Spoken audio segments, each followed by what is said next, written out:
கல்முனை ஜாகிரா தேசிய பாடசாலையுடன் இணைந்து பாடசாலையின் அதிபரின் வழிகாட்டலின் கீழ் மாணவர்களின் கல்வியை மேம்படுத்த டிஜிட்டல் தொழில்நுட்பத்தில் தாருஷ் ஷஃபா முகநூல் தொலைக்காட்சி வழங்கும் கல்வி நிகழ்ச்சி கல்வி குரல்.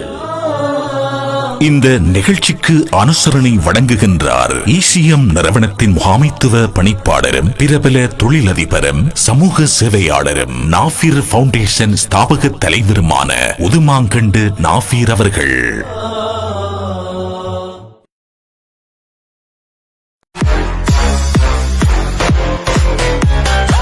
தமிழின் முன்னணி முகநூல் தொலைக்காட்சி தாருஸ் ஸஃபா டிவி. உலகை படம் பிடித்த உள்ளங்கையில் தரும் Darus Safa TV. Darus Safa Facebook page, Darus Safa Instagram, Darus Safa Twitter page, Darus Safa YouTube channel. வேகம், விறுவிறுப்பு, டிஜிட்டல் வடிவங்களில் தாருஸ் ஸஃபா டிவி. கல்முனை ஜாகிரா தேசிய பாடசாலையுடன் இணைந்து பாடசாலையின் அதிபரின் வழிகாட்டலின் கீழ் மாணவர்களின் கல்வியை மேம்படுத்த டிஜிட்டல் தொழில்நுட்பத்தில் தாருஷ் ஷஃபா முகநூல் தொலைக்காட்சி வழங்கும் கல்வி நிகழ்ச்சி கல்வி குரல். இந்த நிகழ்ச்சிக்கு அனுசரணை வழங்குகின்றார் ECM நிறுவனத்தின் முகாமைத்துவ பணிப்பாளரும் பிரபல தொழிலதிபரும் சமூக சேவையாளரும் நாஃபீர் ஃபவுண்டேஷன் ஸ்தாபக தலைவருமான உதுமாங்கண்டு நாஃபீர் அவர்கள்.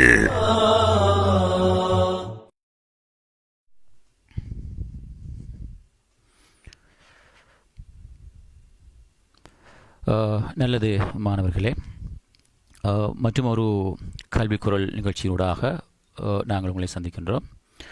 கல்முனை ஜாகிரா தேசிய பாடசாலையுடன் தாருஸ் ஸஃபா முகநூல் தொலைக்காட்சியுடன் இணைந்து வழங்குகின்ற கல்வி குரல் நிகழ்ச்சியினுடைய மற்றும் ஒரு நிகழ்ச்சி இன்று நடைபெற இருக்கின்றது.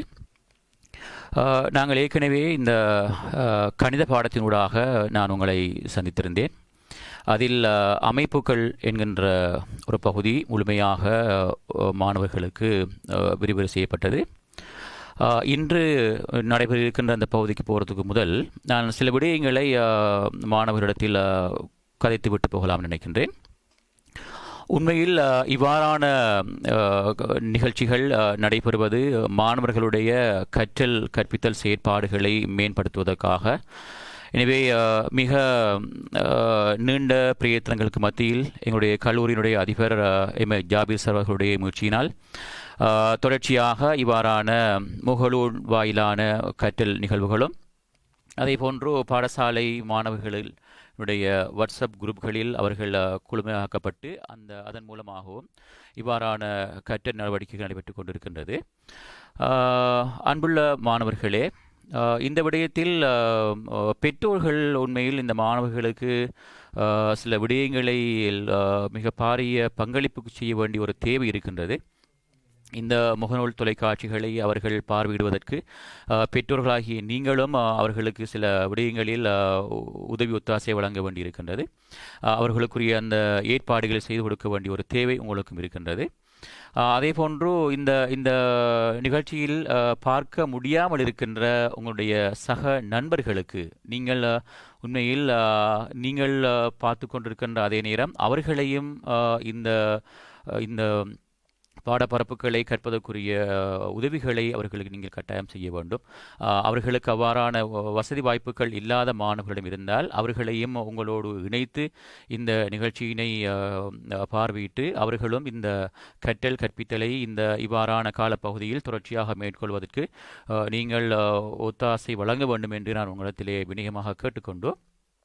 உண்மையில் கடந்த வாரத்துக்கு முதல் வாரம் நடைபெற்ற அந்த கணித பாட வகுப்பில் சுமார் 20,000க்கும் மேற்பட்ட பார்வையாளர்கள் வியூவர்ஸ் அதனை பார்வையிட்டிருந்ததை நான் அவதானித்தேன். உண்மையில் சந்தோஷம். ஏனென்றால் இவ்வாறான நிகழ்ச்சிகள் நடைபெறுகின்ற போது அது உண்மையில் மாணவர்களை சென்றடைதல் என்பது மிக முக்கியம். ஏனென்றால் பல ஏற்பாடுகளுக்கு மத்தியில் நடத்தப்படுகின்ற இந்த நிகழ்வுகள் மாணவர்களை சரியான முறையில் சரியான இடத்தில் மாணவர்களுக்கு அது சென்றடைய வேண்டும் என்கின்ற ஒரு அவா எங்களுக்கு இருக்கின்றது. உண்மையில் இந்த இவ்வாறான நிகழ்வுகள் நடைபெறுவதன் நோக்கம் கல்முனை ஜஹரா கல்லூரி மாணவர்களுக்கு மாத்திரமல்லாது இலங்கையில் இருக்கின்ற தமிழ் பேசுகின்ற அனைத்து மாணவர்களும் இதன் மூலம் பயன்பெற வேண்டும் என்பதுதான் எங்களுடைய அதிபர் அவர்களுடைய நோக்கமும் கூட. எனவே இந்த இரண்டாவது பாட அலகுக்கு நான் இன்று நுழைகின்றேன். உண்மையில் கணித பாட வினாபத்திரத்தை பொறுத்தவரையில் நான் கடந்த வாரமும் உங்களுக்கு நான் இந்த பாடப்பரப்பு சம்பந்தமாக கூறியிருந்தேன். 2 வினாபத்திரங்கள் இருப்பது உங்களுக்கு தெரியும். அதே போன்று 2 வினாபத்திரங்களிலும் 2 பகுதிகள் இருப்பதும் நாங்கள் அறிந்த விடயம். இன்று நாங்கள் கற்க இருக்கின்ற இந்த வரைவுகள் என்கின்ற இந்த பாடப்பரப்பும் வினாபத்திரங்களிலும் வினாக்கள் வந்து கொண்டிருக்கின்றன. வினாபத்திரம் 1 பகுதி ஏயில் ஒரு வினா நிச்சயமாக வளமையாக கேட்கப்படுகின்ற ஒரு வினா. அதில் 2 புள்ளிகள் மாணவர்கள் பெற்றுக்கொள்ள முடியும். அதே போன்று வினாபத்திரம் 2 ஏ பகுதியில் ஒரு முழு வினா இந்த வரைவு பகுதியில் தொடர்ச்சியாக வினவப்பட்டு கொண்டிருக்கின்றது. அதில் ஒரு மாணவன் ஒரு வினாவினை முழுமையாக செய்கின்ற போது 10 புள்ளிகளை பெறக்கூடியதாக இருக்கும். எனவே இன்று நாங்கள் கற்க இருக்கின்ற இந்த வரைவுகள் என்ற இந்த பாட அலகினை ஒரு மாணவன் முழுமையாக விளங்குகின்ற போது மொத்தமாக 12 புள்ளிகளை இன்றைய வகுப்பினூடாக நாங்கள் மிக இலகுவாக பெற்றுக்கொள்ள முடியும்.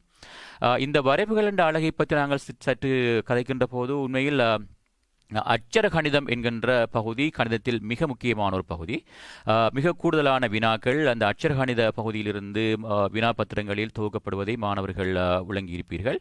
அந்த அட்சர கணிதம் தொடர்பான ஒரு பகுதியில் தான் இந்த வரைவுகள் என்ற பகுதியும் பரீட்சையில் வினவப்படுகின்றது. இந்த வரைவுகள் என்ற பகுதியில் நாங்கள் 2 வகையான வரைவுகளை பற்றி நாங்கள் இங்கு அவதானிக்க முடியும். மாணவர்கள் தரம் 9இல் நேர்கோட்டு வரைவுகள் தொடர்பாக முழுமையான விளக்கங்கள் மாணவர்கள் கிடைத்திருக்கும். அந்த நேர்கோட்டு வரைவு சம்பந்தமான விடயங்களை மாணவர்கள் தரம் 9ஆம் ஆண்டிலே கற்றிருக்கின்றோம்.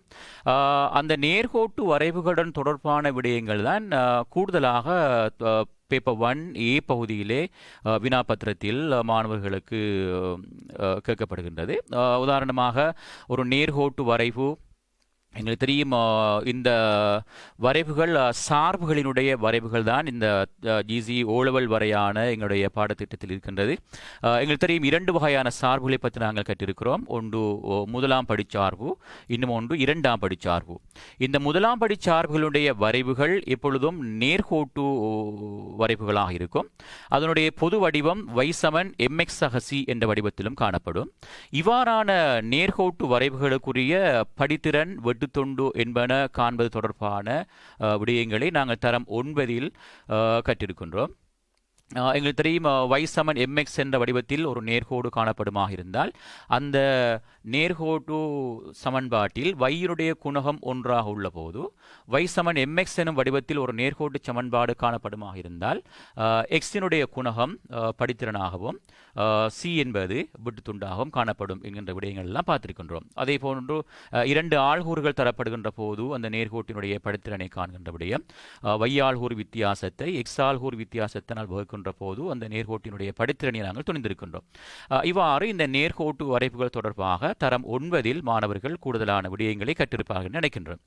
எனவே அந்த விடயங்களை நான் இங்கு மீண்டும் ஒரு முறை ஞாபகப்படுத்திக் கொண்டு இங்கு நாங்கள் வருகின்ற விடயம் தரம் 10, 11 மாணவர்களுக்கான இந்த வரைவுகள் என்கின்ற அந்த வினாவினை மாணவர்கள் எவ்வாறு இலகுவாக செய்து கொள்ளலாம் என்கின்ற விடயம் நாங்கள் இங்கு அவதானிக்க வேண்டியிருக்கின்றது.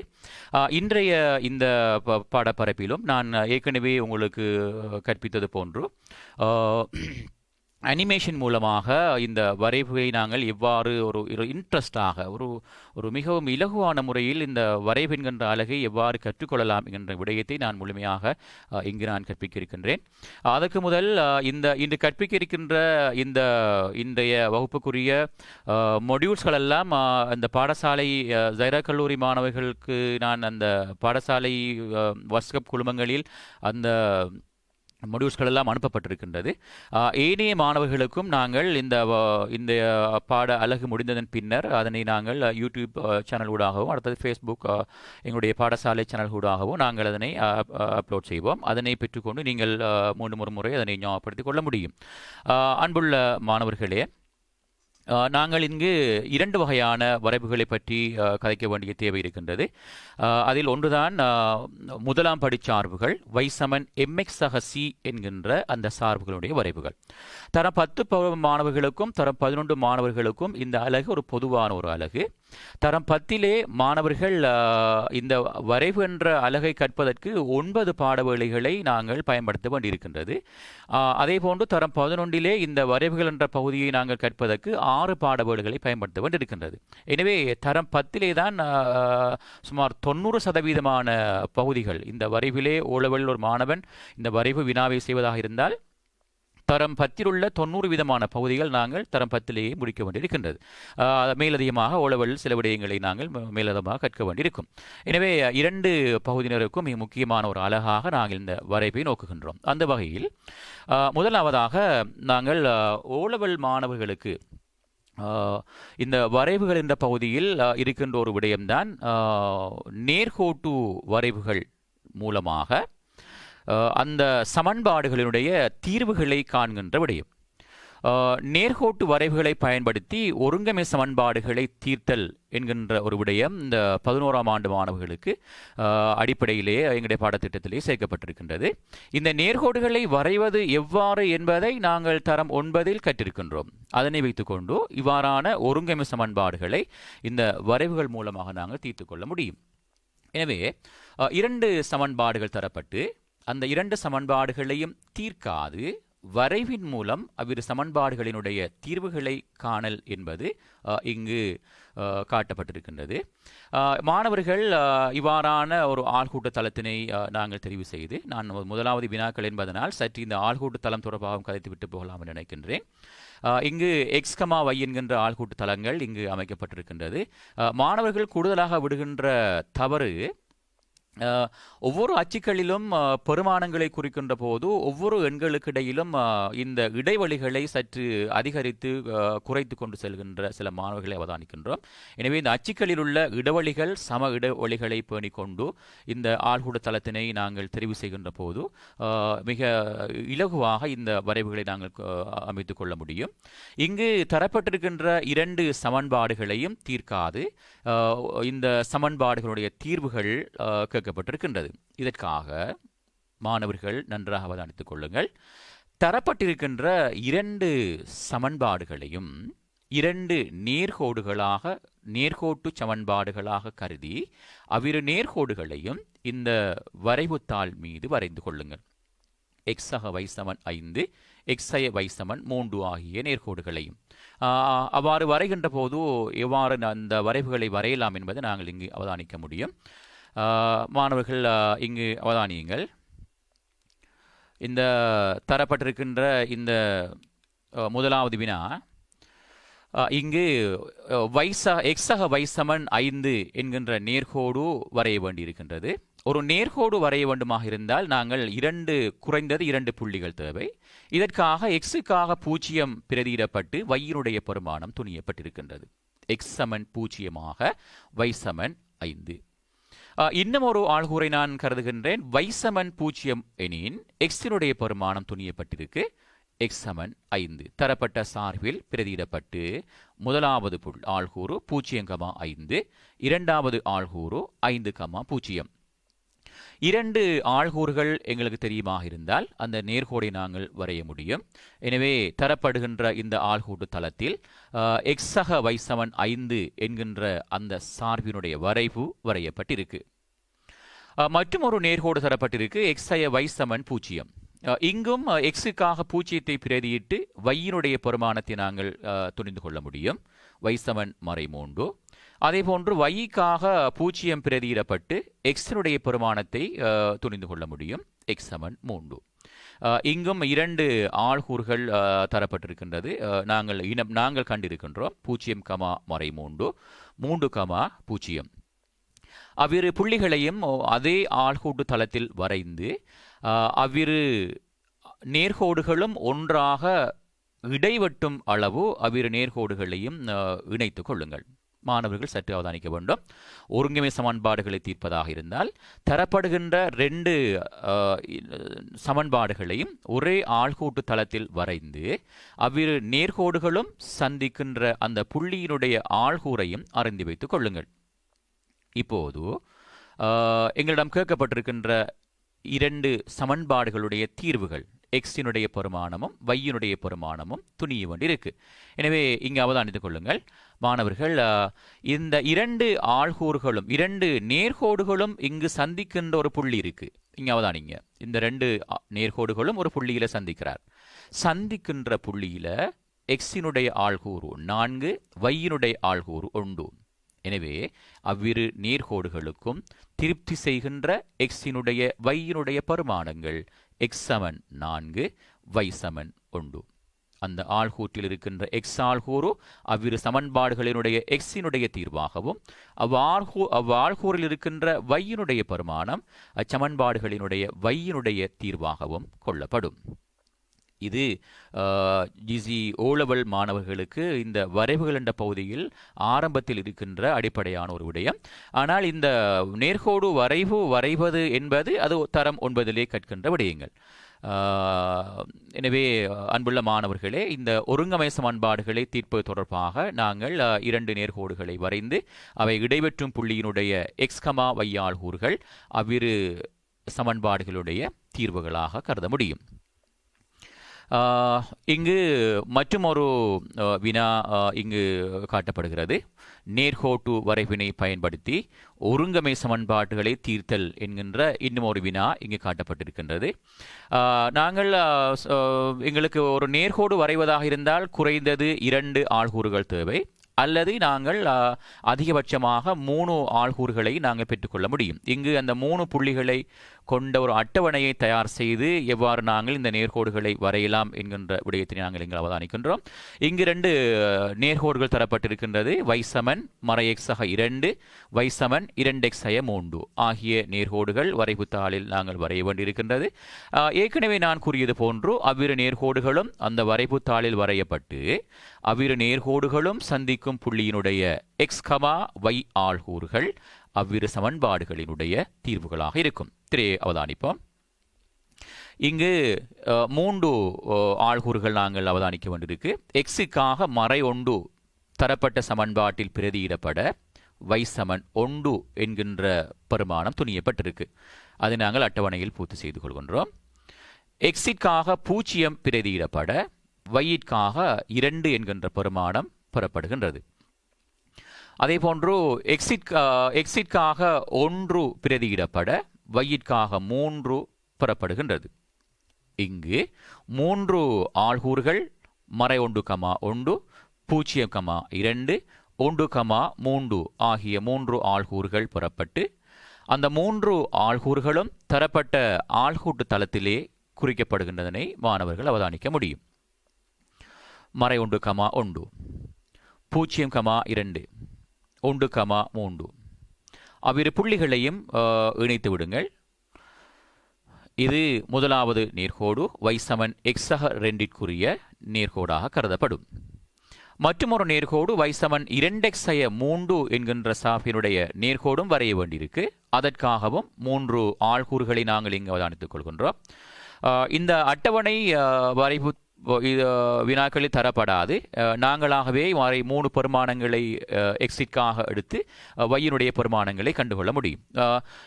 எக்ஸிற்காக மறை 1 பிரதியிடப்பட மறை 2 மறை 3 கூட்டப்பட வையிற்காக மறை 5, எக்ஸிற்காக 0 பிரதியிடப்பட வையினுடைய பெருமானம் மறை 3, எக்ஸிற்காக 1 பிரதியிடப்பட வையினுடைய பெருமானம் மறை 1. இங்கு 3 ஆள்கூறுகள் இங்கு பெறப்பட்டிருக்கின்றது. அந்த 3 ஆள்கூறுகளையும் நாங்கள் அதே வரைவு தாளில் குறித்து கொண்டு மறை 1, மறை 5, 0, மறை 3, 1, மறை 1 அந்த 3 புள்ளிகளையும் இணைத்து விடுவோம். இரண்டாவது நேர்கோடும் முதலாவது நேர்கோடும் ஒன்றை ஒன்று இடைவெட்டும் வரை அந்த இரு நேர்கோடுகளையும் நீட்டிக் கொள்ளுங்கள். இப்போது மாணவர்கள் இந்த இரண்டு சமன்பாடுகளினுடைய தீர்வுகளையும் நீங்களே அவதானிக்க முடியும். எக்ஸினுடைய ஆள்கூறு 5, வையினுடைய ஆள்கூறு 7. இரண்டு நேர்கோடுகளும் இடைவெட்டும் புள்ளியினுடைய ஆள்கூறு 5,7. எனவே எக்ஸினுடைய வையினுடைய தீர்வுகள் பெறக்கூடியதாக இருக்கும். எக்ஸ் சமன் 5, வை சமன் 7. இரு வரைவுகளும் ஒன்றை ஒன்று வெட்டும் புள்ளியின் ஆள்கூறை எழுதச் சொல்லி கேட்டிருக்கு. எனவே தீர்வுகள் எக்ஸ் சமன் 5, வை சமன் 7 ஆகும். எனவே மாணவர்களே, நாங்கள் இப்போது எங்களுடைய இந்த வரைவுகளுடைய அடிப்படையான ஒரு விடயம்தான் இந்த நேர்கோட்டு வரைவுகள் தொடர்பான விடயம்.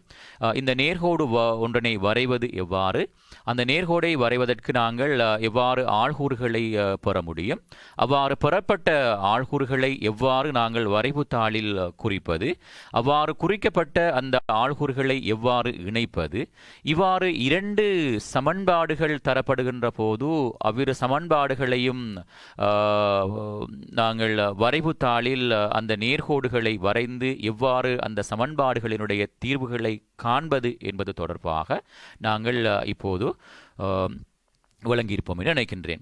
எனவே அன்புள்ள மாணவர்களே, இந்த நேர்கோடு தொடர்பாக நாங்கள் இவ்வளவு விடயங்களையும் இங்கு மேலதிகமாக பார்க்க வேண்டியிருக்கின்றது. இதோடு நாங்கள் இந்த நேர்கோடு தொடர்பான விடயங்களை முடித்துக்கொண்டு மிக பிரதானமான பகுதிதான் இந்த சார்புகளினுடைய இரண்டாவது சார்பு இருபடி சார்புகளினுடைய வரைவுகள். எங்களுக்கு தெரியும், முதலாம் படி சார்பு என்பது தரப்பட்ட மாறியினுடைய அடுக்கு ஒன்றாக இருக்குமாக இருந்தால் அது முதலாம் படி சார்பு என்று சொல்கிறோம். இரண்டாம் படி சார்பு என்பது அடுக்கு 2ஆக இருந்தால், உதாரணமாக இரண்டாம் படி சார்புகளினுடைய பொது வடிவங்களை நாங்கள் சொல்லிக்கொள்வோம். y சமன் ax வர்க்கம் சக bx சக c என்கின்ற வடிவத்தில் காணப்படுகின்ற சார்புகளினுடைய வரைவுகள் தான் நாங்கள் இங்கு இரண்டாம் படி சார்புகளாக கருதி வரைய வேண்டிய சார்புகளாக இருக்கும். இந்த சார்புகளிடத்தில் நாங்கள் பொதுவாக பல வகையான சார்புகளை நாங்கள் இங்கு அவதானிக்க முடியும். அதில் இந்த சார்புகள் y சமன் x வர்க்கம் என்கின்ற வடிவம், y சமன் ax வர்க்கம் சக bx சக c என்கின்ற வடிவம், அல்லது y சமன் ax சக b முழுவதின் வர்க்கம் சக c என்கின்ற வடிவங்கள், அல்லது y சமன் ax சக b bx சக c இவ்வாறான பல வடிவங்களில் இந்த இருபடி சார்புகளை நாங்கள் வெவ்வேறான வடிவங்களில் மாற்றிக்கொள்ள முடியும். எது எப்படி இருந்தாலும் ஒரு இருபடி சார்பினுடைய பொதுவான வடிவம் ax வர்க்கம் சக bx சக c என்கின்ற அந்த சார்புகளினுடைய வரைவுகளை நாங்கள் அவதானிக்க முடியும். இங்கு நாங்கள் தரம் 10 மாணவர்களுக்கு இந்த சார்புகள் தொடர்பாக கதைக்கின்ற நேரம் y சமன் x வர்க்கம் சக c அல்லது x வர்க்கம் சக a என்கின்ற வடிவத்தில் உள்ள சார்புகள் மாத்திரமே தரம் 10 மாணவர்களுக்கு சார்புகளாக தரப்பட்டு வரைவுகள் கீற சொல்லி வினாக்கள் கேட்கப்படும். இங்கு y சமன் x வர்க்கம் என்பது ஒரு இருபடி சார்பாகும். x என்பது ஒரு மாறி என்பதனால் xின் பல்வேறு பெருமானங்களுக்கு சார்பு y சமன் x வர்க்கம் என்பதில் பிரதியிட்டு இங்கே yயினுடைய பெருமானங்கள் துணியப்பட்டு அதிலிருந்து இவ்வாறான சார்புகளினுடைய வரைவுகள் வரைவது வினாக்களில் கேட்கின்ற முதலாவது பகுதி. உண்மையில் மாணவர்கள் ஒன்றை விளங்கிக் கொள்ளுங்கள், இந்த வரைவு என்கின்ற பகுதி மிக இலகுவான ஒரு பகுதி. நான் நினைக்கின்றேன், நாங்கள் வினாபத்திரங்களை திருத்துகின்ற போது மாணவர்களுடைய இந்த வினாபத்திரங்களில் எதுவுமே செய்யாத ஒரு மாணவன் கூட அவருடைய விடைகள் எழுதுகின்ற அந்த விடை பேப்பர்களில் ஒரு கிராஃப் பேப்பரை கட்டியிருப்பார். ஏனெண்டா அவர் அந்த கிராஃபை கீறியிருப்பார். அது சரியாக கீறப்பட்டிருக்கலாம், சில நிலைகளை பிள்ளைகள் இருக்கலாம். ஏனென்றால் எல்லா மாணவர்களும் முயற்சிக்கின்ற ஒரு வினா இந்த வரைவுகள் பகுதி 10 புள்ளிகளை மிக இலகுவாக பெற்றுக்கொள்கின்ற ஒரு பகுதி. எனவே நன்றாக இந்த திரையுடன் இணைந்திருங்கள். இந்த வரைவுகள் வரைகின்ற அந்த முறைகளை நாங்கள் மிக சிறப்பாக நீங்கள் இங்கு அவதானிக்க முடியும். இங்கு அவதானிங்கள் பிள்ளைகள், இந்த சார்புகளை பொறுத்தவரையில் நாங்கள் 2 வகையான சார்புகளை பற்றி இங்கு நாங்கள் பார்க்க வேண்டியிருக்கும். ஒன்று உயர்வான வளையி, இன்னும் ஒன்று இழிவான வளை. இருபடிச் சார்புகளுடைய வரைவுகள் எப்பொழுதும் வளைகளாக இருக்கும். ஏற்கனவே முதலாம் படி சார்புகள் நேர்கோடுகள் என்று பார்த்தோம். இருபடிச் சார்புகளாக இருந்தால் எக்ஸினுடைய அடுக்கு 2ஆக இருந்தால் அவ்வாறான சார்புகளை நாங்கள் வரைகின்ற போது அது வளைகளாக இருக்கும். அந்த வளைகள் ஒரு பரவளை வடிவமுடைய வடிவங்களாக காணப்படும். உதாரணமாக நாங்கள் சொல்லலாம், அடிக்கடி நான் வகுப்பறைகளும் கதைப்பதுண்டு. நாங்கள் இந்த எங்களுடைய பெண்கள் அணிகின்ற அந்த அந்த செயின் ஒன்றினை எடுத்து நாங்கள் இவ்வாறு அதனை உங்களிடம் அவதானிக்கு காட்டுகின்ற போது அந்த செயின் என்ன வடிவத்தில் அந்த வருமோ அந்த வடிவம்தான் நாங்கள் வரைய போகிற இந்த இருபடி சார்புகளுடைய வரைவுகள். அது ஒன்று இழிவான வளையாக இருக்கலாம் அல்லது உயர்வான வளையாக இருக்கலாம்.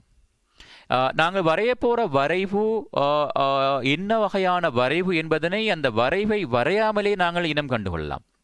அந்த சமன்பாட்டை கண்டவுடனே, அந்த சார்பை கண்டவுடனேயே நாங்கள் உயர்வான வளையா இழிவான வளையா வரையப் போகிறோம் என்பதை நாங்கள் முன்கூட்டியே அறிந்து கொள்ள முடியும். எப்படி என்றால், தரப்பட்ட சார்பில் y சமன் x வர்க்கம் அல்லது y சமன் ax வர்க்கம் சக c என்கின்ற எந்த ஒரு சார்பிலும் x வர்க்கத்தினுடைய குணகத்தை அவதானித்து சார்பினுடைய தன்மையை கூறிக்கொள்ள முடியும். x வர்க்கத்தின் குணகம் நேர்பெருமானமாக காணப்படின் சார்பு இழிவான வழியை கொண்டதாக இருக்கும். x வர்க்கத்தின் குணகம் மறைப்பெருமானமாக காணப்படின் சார்பு உயர்வான வழியை கொண்டதாக இருக்கும். எனவே மாணவர்கள் சார்பை அவதானித்து வரைவினுடைய தன்மையை நாங்கள் ஆரம்பத்திலேயே கூறிக்கொள்ள முடியும். இங்கு நான் இந்த வினாவிலே ஒரு வினாவினை ஒரு வரைவு வரைகின்ற ஒரு விதத்தினை நான் இங்கு ஆரம்பத்திலேயே காட்டலாம் என்று நினைக்கின்றேன். அதன் பிற்பாடு அந்த வரைவில் கேட்கப்படுகின்ற வினாக்களுக்குள் நாங்கள் நுழையலாம். இங்கு y சமன் x வர்க்கம் இதான் இந்த இருபடி சார்பினுடைய அடிப்படையான ஒரு வரைவு, y சமன் x வர்க்கம். இப்போது மாணவர் சொல்லலாம், இந்த y சமன் x வர்க்கம் என்கின்ற இந்த சார்பு உயர்வானதா இழிவானதா என்பதை நீங்கள் இப்போது தீர்மானித்திருப்பீர்கள். x வர்க்கத்தினுடைய குணகம் நேர்பெருமானம், அப்படி என்றால் ஒரு இழிவான வளை பெறப்பட இருக்கின்றது. ஒரு வரைவு வரைவதாக இருந்தால், நேர்கோட்டு வரைவாக இருந்தால் குறைந்தது 2 ஆள்கூறு போதுமானது. வளை ஒன்று வளைவதாக இருந்தால் பல ஆள்கூறுகள் எங்களுக்கு தேவைப்படும். குறைந்தது 5 அல்லது 6 ஆள்கூறுகளாவது எங்களுக்கு அந்த வரைவை வரைவதற்கு அவசியமாக இருக்கும். இங்கு இந்த வரைவை வரைவதற்காக எங்களுடைய வினாபத்திரத்தில் ஒரு அட்டவணை தரப்பட்டிருக்கும். அது ஒவ்வொரு வினாபத்திரங்களிலும் நாங்கள் கடந்த கால வினாபத்திரங்களை அவதானிக்கின்ற போது நாங்கள் அதனை அவதானித்திருப்பீர்கள். இங்கு எக்ஸினுடைய ஆள்கூறுகள் தரப்பட்டிருக்கு. மறை 3 தொடக்கம் 3 வரையான பெருமானங்கள். வையினுடைய ஆள்கூறுகள் நாங்கள் துணிய வேண்டியிருக்கு. இவ்வாறு முதலாவது படியாக இந்த அட்டவணையை பூர்த்தி செய்ய வேண்டிய ஒரு தேவை எங்களுக்கு இருக்கு. இந்த வரைவை வரைவதற்காக எக்ஸின் பெருமானம் மறை 3க்கும் நேர் 3க்கும் இடையில் வீச்சினுள் தரப்பட்டிருக்கின்றது. இந்த வரைவை வரைவதற்காக நாங்கள் அட்டவணையை பூர்த்தி செய்ய வேண்டியிருக்கும். எவ்வாறு அட்டவணையை நிவர்த்தி செய்வது, அட்டவணையில் உள்ள வெற்றிடங்களை நிரப்புவது என்பதை முதலாவது வினா என்பதனால் சற்று நன்றாக அவதானித்துக் கொள்ளுங்கள். ரைட், திரையாவதானிங்கள். y சமன் x வர்க்கம். இங்கு அட்டவணை மறை 3 மறை 1 தொடக்கம் 3 வரை பெருமானங்கள் தரப்பட்டிருக்கின்றது. தரப்பட்ட சார்பில் எக்ஸினுடைய ஒவ்வொரு பெருமானங்களையும் பிரதியிட்டு அதற்குரிய வையினுடைய பெருமானங்கள் துணியப்படும். இங்கு தரப்பட்ட சார்பு y சமன் x வர்க்கம். காண வேண்டிய எக்ஸினுடைய பெருமானம் மறை 3. எனவே மறை 3 பிரதியிடப்பட தரப்பட்ட பெருமானத்திலிருந்து வையினுடைய பெருமானம் துணியப்பட்டிருக்கு. எனவே x சமன் மறை 3 ஆக வையினுடைய பெருமானம் 9. நன்றாக அவதானித்துக் கொள்ளுங்கள். முதலாவது வினா என்பதனால் மிக தெளிவாக நான் இதனை விளங்கப்படுத்துகின்றேன். தரம் 10 மாணவர்கள் கூடுதலாக விளங்கிக் கொள்ளுங்கள். ஏனென்றால் தரம் 11 மாணவர்கள் இந்த விடயங்களை ஏற்கனவே தரம் பற்றி கற்றிருப்பீர்கள். இருந்தாலும் ஒரு முறை ஞாபகப்படுத்திக் கொள்ள முடியும். இது தரம் 10 மாணவர்களுக்கு இன்னும் கற்பிக்காத ஒரு அலகு. எனவே சரியாக விளங்கிக் கொள்ளுங்கள். இரண்டாவது, மறை எக்ஸிற்காக மறை 2 பிரதியிடப்பட மறை 2இன் வர்க்கம் நேர் 4 பிரதியிடப்படுகின்றது பெறப்படுகின்றது. எனவே எக்ஸிற்காக மறை 2 பிரதியிடப்பட வைக்காக 4 பெறப்படும். மீண்டும் எக்ஸிற்காக மறை 1 பிரதியிடப்பட மறை 1இன் வர்க்கம் நேர் 1 வையினுடைய பெருமானம். அதே போன்று எக்ஸிற்காக 0 பிரதியிடப்பட வையினுடைய பெருமானம் 0. எக்ஸிற்காக 1 பிரதியிடப்பட வையினுடைய பெருமானம் 1. எக்ஸிற்காக 2 பிரதியிடப்பட 2 வர்க்கம் 4. அதேபோன்று எக்ஸிற்காக 3 பிரதியிடப்பட 3 வர்க்கம் 9. இவ்வாறு மாணவர்கள் தரப்பட்ட அட்டவணையில் உள்ள வெற்றிடங்களை நிரப்பிக்கொள்ள முடியும். அதற்காக தரப்பட்ட சார்பில் தரப்பட்ட அல்லது கேட்கப்பட்ட எக்ஸினுடைய பெருமானங்களை பிரதியிட்டு துணிய வேண்டிய வை இவ்வாறு துணியப்படும். இவ்வாறு இந்த அட்டவணையில் மறை 3,9 மறை 2,4 ஆகிய 7 ஆள்கூறுகள் இங்கு பெறப்பட்டிருக்கின்றது. இந்த ஆள்கூறுகளை வைத்துக்கொண்டு இந்த சார்பினுடைய வரைவை இப்போது நாங்கள் வரைவதற்கு ஆயத்தமாகின்றோம். இங்கு மாணவர்கள் தயவு செய்து உங்களுடைய வரைவு பேப்பரில் இந்த வரைவுகளை கூறிக்கொண்டிருக்காது. இந்த திரையோடு இணைந்திருங்கள், இந்த முகநூலோடு இணைந்திருங்கள். நீங்கள் இந்த விடயத்தினை எவ்வாறு அவதானித்துக் கொள்கின்றீர்களோ அதனை மீண்டும் ஒரு முறை நீங்கள் சுயமாக அதனை செய்து கொள்ள முடியும். ஏனென்றால் நாங்கள் இதுக்குரிய இதனுடைய ஒர்க் ஷீட், இதனுடைய இன்றைய இந்த வினாவினுடைய இந்த வகுப்பினுடைய முழுமையான விடயங்களை நாங்கள் அப்லோட் பண்ணுவோம். அதனை நீங்கள் பிரிண்ட் பண்ணி அதை மீண்டும் ஒரு முறை செய்து பார்த்து கொள்ள முடியும். எனவே இங்கு நாங்கள் இந்த வரைவினை வரைய வேண்டியிருக்கின்றது. இப்போது நாங்களுடைய வரைவு தாட்களுக்கு செல்கின்றோம். 2வது பகுதி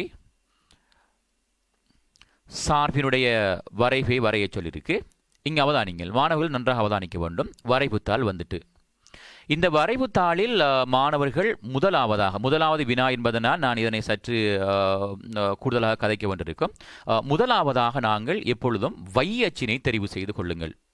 முதலாவது தெரிவு செய்கின்ற அச்சு வை அச்சு. இந்த வை அச்சை தெரிவு செய்வதற்கு எக்ஸினுடைய ஆள்கூறுகளை அவதானியுங்கள். எக்ஸினுடைய ஆள்கூறுகளை அவதானித்து வை அச்சை நாங்கள் தெரிவு செய்து கொள்வோம். இங்கு அட்டவணையில் எக்ஸினுடைய ஆள்கூறுகளில் மறைப்பெருமானங்கள் 3 நேர்பெருமானங்கள் 3 குறிக்க வேண்டியிருக்கின்றது என்பதனால் வை அச்சை நாங்கள் மத்தியில் தெரிவு செய்து கொள்ள முடியும். இங்கு வை அச்சு மத்தியில் வரையப்படுவதனை அவதானித்துக் கொள்ளுங்கள். இவ்வாறு வை அச்சு தெரிவு செய்யப்பட்டிருக்கு.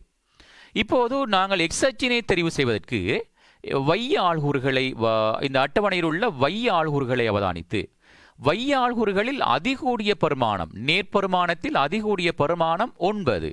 எனவே வை அச்சில் அதிகூடிய பெருமானம் 9 என்பதனால் அதி உயர் புள்ளியிலிருந்து அச்சினுடைய அதி உயர் இடத்திலிருந்து 9 புள்ளிகளை குறைத்து கொண்டு இவ்வாறு அந்த வை அச்சில் பெருமானங்களை குறித்து கொள்ள முடியும். இங்கு மாணவர்கள் அவதானிக்க வேண்டும், ஒவ்வொரு புள்ளிகளுக்கு இடைப்பட்ட ஆள்கூறுகளுக்கு இடைப்பட்ட பெருமானங்கள் அந்த இடைவெளிகள் சம இடைவெளிகளாக இருத்தல் அவசியம். வை அச்சில் 0க்கு நாங்கள் எக்ஸ் அச்சினை கீறிக்கொள்ள முடியும். ஏனென்றால் எக்ஸ் அச்சும் வை அச்சும் சந்திக்கின்ற இடம் எப்பொழுதும் 0 இருக்கும். இங்கு எக்ஸ் அச்சில் நேர்மறை பெருமானங்கள் குறித்து கொள்ள வேண்டியிருக்கும். 3 மறை பெருமானங்கள் தேவை, அதே போன்று 3 நேர்பெருமானங்கள் தேவை. இப்போது மாணவர்கள் திரை அவதானியுங்கள். இப்போது நாங்கள் எங்களுடைய ஆள்கூறுகளை நாங்கள் ஒவ்வொன்றாக இந்த வரைவு தாளில் குறித்து கொள்ள வேண்டும். முதலாவது ஆள்கூறு மறை 3,9. எக்ஸ் அச்சில் மறை 3, வை அச்சில் 9. திரை அவதானியுங்கள். எக்ஸ் அச்சில் இருந்து 3 அலகு தூரத்திலும் வை அச்சில் இருந்து 9 அலகு தூரத்திலும். இதனை அழகாக பென்சிலால் ஒரு விளங்கக்கூடியவாறு குறித்துக் கொள்ளுங்கள். 2வது ஆள்கூறு மறை 2,4. 3வது ஆள்கூறு மறை 1,1. அடுத்த ஆள்கூறு 0,0. 1,1. அடுத்தது 2,4. அடுத்த ஆள்கூறு 3,9. இவ்வாறு 7 ஆள்கூறுகளும் ஒழுங்காக குறிக்கப்பட்டதன் பின்னர் எங்களுக்கு தெரியும் இப்போது நாங்கள் கீற வேண்டிய வரைவு ஒரு வளை, அதே நேரம் அது இழிவான வளை என்பதை நாங்கள் ஆரம்பத்தில் சொல்லியிருந்தோம். இப்போது அந்த வளையினுடைய வடிவம் எங்களுடைய கற்பனைக்குள் வந்திருக்கும். ஒரு செயின் ஒன்று அப்படியே வளைந்து வாரதாக அந்த கற்பனை. இவ்வாறு இந்த குறிக்கப்பட்ட ஆள்கூறுகள் செப்பமாக இணைக்கப்படுகின்ற போது எங்களுக்கு தேவையான அந்த இழிவான வளையை பெறப்படும். இங்கே அவதானிங்க பிள்ளைகள், இந்த திரை அவதானியங்கள். இந்த வளையை எவ்வாறு ஒழுங்கான முறையில் பெறுவது என்பதனை நாங்கள் இங்கு அவதானிக்க முடியும். இந்த பென்சிலினால் இந்த வரைவு வரைகின்ற போது எங்களுடைய பென்சில் அந்த வரைவுக்குள் இருப்பது சிறந்தது. அந்த வரைவினை இலகுவாக நாங்கள் வரைந்து கொள்வதற்கு உதவியாக இருக்கும். இந்த வரைவினுடைய மிக முக்கியமான பகுதி இங்கு காட்டப்படுகின்ற பகுதி, இங்கு குறிக்கப்படுகின்ற இந்த பென்சிலால் இங்கு குறிக்கப்படுகின்ற பகுதி. இங்கு அவதானியுங்கள். இவ்வளவுதான் இந்த வரைவை, இந்த பகுதி தான் இந்த வரைவினுடைய வடிவத்தை எங்களுக்கு மிக செப்பமாக காட்டுகின்ற பகுதி. இந்த வளையை வைத்துக்கொண்டுதான் இந்த வரைவிற்கு நாங்கள் முழுமையான புள்ளிகளை வழங்குவது வழக்கம். இதன் பிற்பாடு ஏனைய புள்ளிகளை முனைத்துக் கொள்ளுங்கள். 3 புள்ளிகளை அவதானித்து அந்த வரைவை இணையுங்கள். இவ்வாறு ஏனைய 2 புள்ளிகளையும் ஒரே அமைப்பில் இணைத்துக் கொள்ளுங்கள். தேவையான இருபடி சார்பினுடைய இழிவான வளை ஒன்று பெறப்பட்டிருக்கின்றது. இங்கு மாணவர்கள் அவதானிக்க முடியும். இது இந்த இருபடி சார்புகளினுடைய அடிப்படையான ஒரு வரைவு y = x வர்க்கம். அப்படியென்றால் இந்த வரைவை வைத்துக்கொண்டு நாங்கள் பல விடயங்களை கதைக்க முடியும்.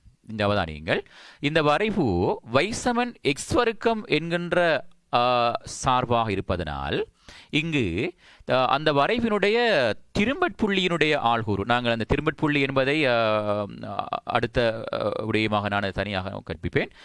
புள்ளியின் ஆள்கூறு x 0,0ஆகவும் அந்த வரைவானது இழிவான வளையாகவும் இருக்கின்றது.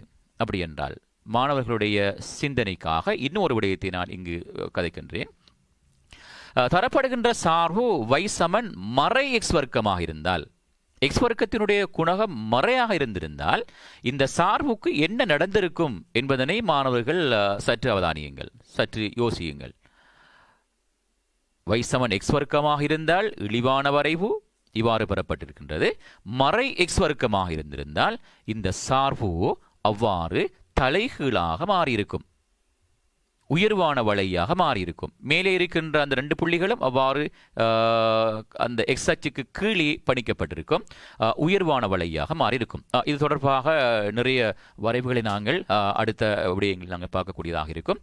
எனவே இங்கு இந்த வரைவு எவ்வாறு ஒரு அடிப்படையாக ஒரு வரைவை நாங்கள் வரைவது என்கின்ற விடயங்களை நாங்கள் இன்று அவதானித்தோம்.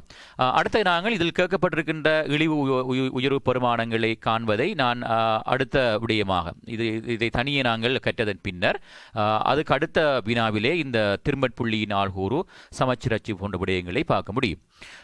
அடுத்த விடயத்தை நாங்கள் செல்லலாம் நினைக்கின்றேன். இதில் பார்க்க வேண்டிய அடுத்த விடயம், இந்த வரைவு கேள்விகளை பொறுத்தவரையில் எங்களுக்கு முதலாவது இந்த வரைவு வினா எவ்வாறு அமைகின்றது என்பதை மாணவர்கள் நன்றாக விளங்கிக் கொள்ளுங்கள். ஒரு வினா பத்திரம் 2இல் 10 புள்ளிகளுக்கு கேட்கப்படுகின்ற அந்த வினா முதலாவதாக ஒரு சார்பு தரப்படும். இங்கு தரப்படுகின்ற சார்பு y = x வர்க்கம். இதே போன்று பல வடிவங்களில் அந்த சார்புகள் தரப்படலாம். அந்த சார்புகள் தரப்பட்டு ஒரு அட்டவணையும் தரப்பட்டிருக்கும். அந்த அட்டவணையில் நான் நினைக்கின்றேன் 1 அல்லது 2 இடைவெளிகள் இருக்கும். அந்த வையினுடைய பெருமானங்களை காண வேண்டியிருக்கும். முதலாவதாக கேட்கப்படும் வையினுடைய பெருமானங்களை காண்க அல்லது x பெருமானம் கண்டு அந்த வையினுடைய பெருமானங்களை கேட்பார்கள். இரண்டாவது கேட்கின்ற பகுதி அந்த வையினுடைய பெருமானங்களை காண்பதற்கு ஒரு அட்டவணையில் ஒரு இடைவெளிக்கு ஒரு புள்ளி, 2 இடைவெளி தந்திருந்தால் 2 புள்ளிகள் கிடைத்துவிடும். இரண்டாவது பகுதி தான் அந்த சார்பினுடைய வரைவை வரைய சொல்லி கேட்பார்கள். வரைவை வரைவதற்கு எங்களுக்கு 3 புள்ளிகள் வழங்கப்படும். அந்த 3 புள்ளிகளும் எவ்வாறு வழங்குவார்கள் என்றால், முதலாவது அச்சுக்களை தெரிவு செய்தல். அச்சுக்களை சரியாக தெரிவு செய்வதற்கு ஒரு புள்ளி. அந்த தெரிவு செய்த ஆள்கூட்டு தளத்திலே புள்ளிகளை சரியாக குறிப்பதற்கு இன்னும் ஒரு புள்ளி. குறிக்கப்பட்ட புள்ளிகளை மிக செப்பமாக வளையாக வரைவதற்கு இன்னும் ஒரு புள்ளி. மொத்தமாக 3 புள்ளிகள். அட்டவணையில் உள்ள வெற்றிடம் நிரப்புவதற்கு ஒரு புள்ளி. 4 புள்ளிகளை ஒரு மாணவன் மிக இலகுவாக பெற்றுக்கொள்ள முடியும். இந்த விடயம் முடிந்ததுக்கு பின்னர் இன்னும் ஒரு பி பகுதியில் இன்னும் ஒரு 3 அல்லது 4 சிறிய பகுதிகள் வினாக்களாக கேட்கப்படும். அங்கு கேட்கப்படுகின்ற வினாக்கள் நான் அங்கு கேட்கப்படுவதற்காக எங்களுடைய பாடத்திட்டத்தில் 6 விடயங்கள் 7 விடயங்கள் இருக்கின்றது. அந்த 7 விடயங்களையும் நான் இன்று கற்பிக்க இருக்கின்றேன்.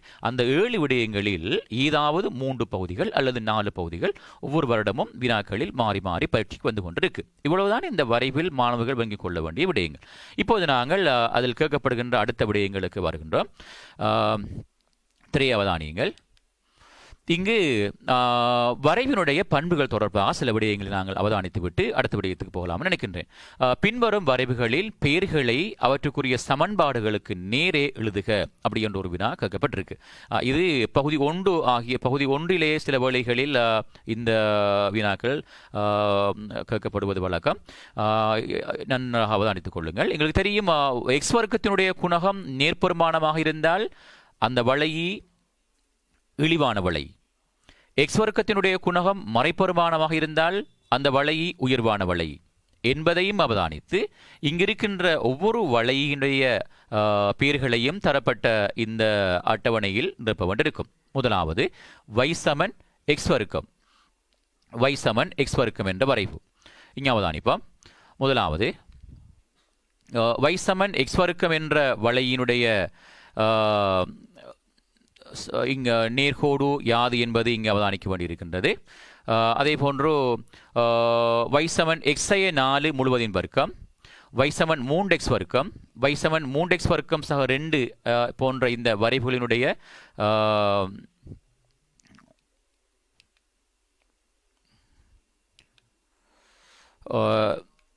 சார்புகளுடைய பெருமானங்கள் தரப்பட்டு அதனுடைய குறியீடுகளை நாங்கள் இங்கு அவதானிக்க வேண்டியிருக்கின்றது. இங்கு அவதானியுங்கள்.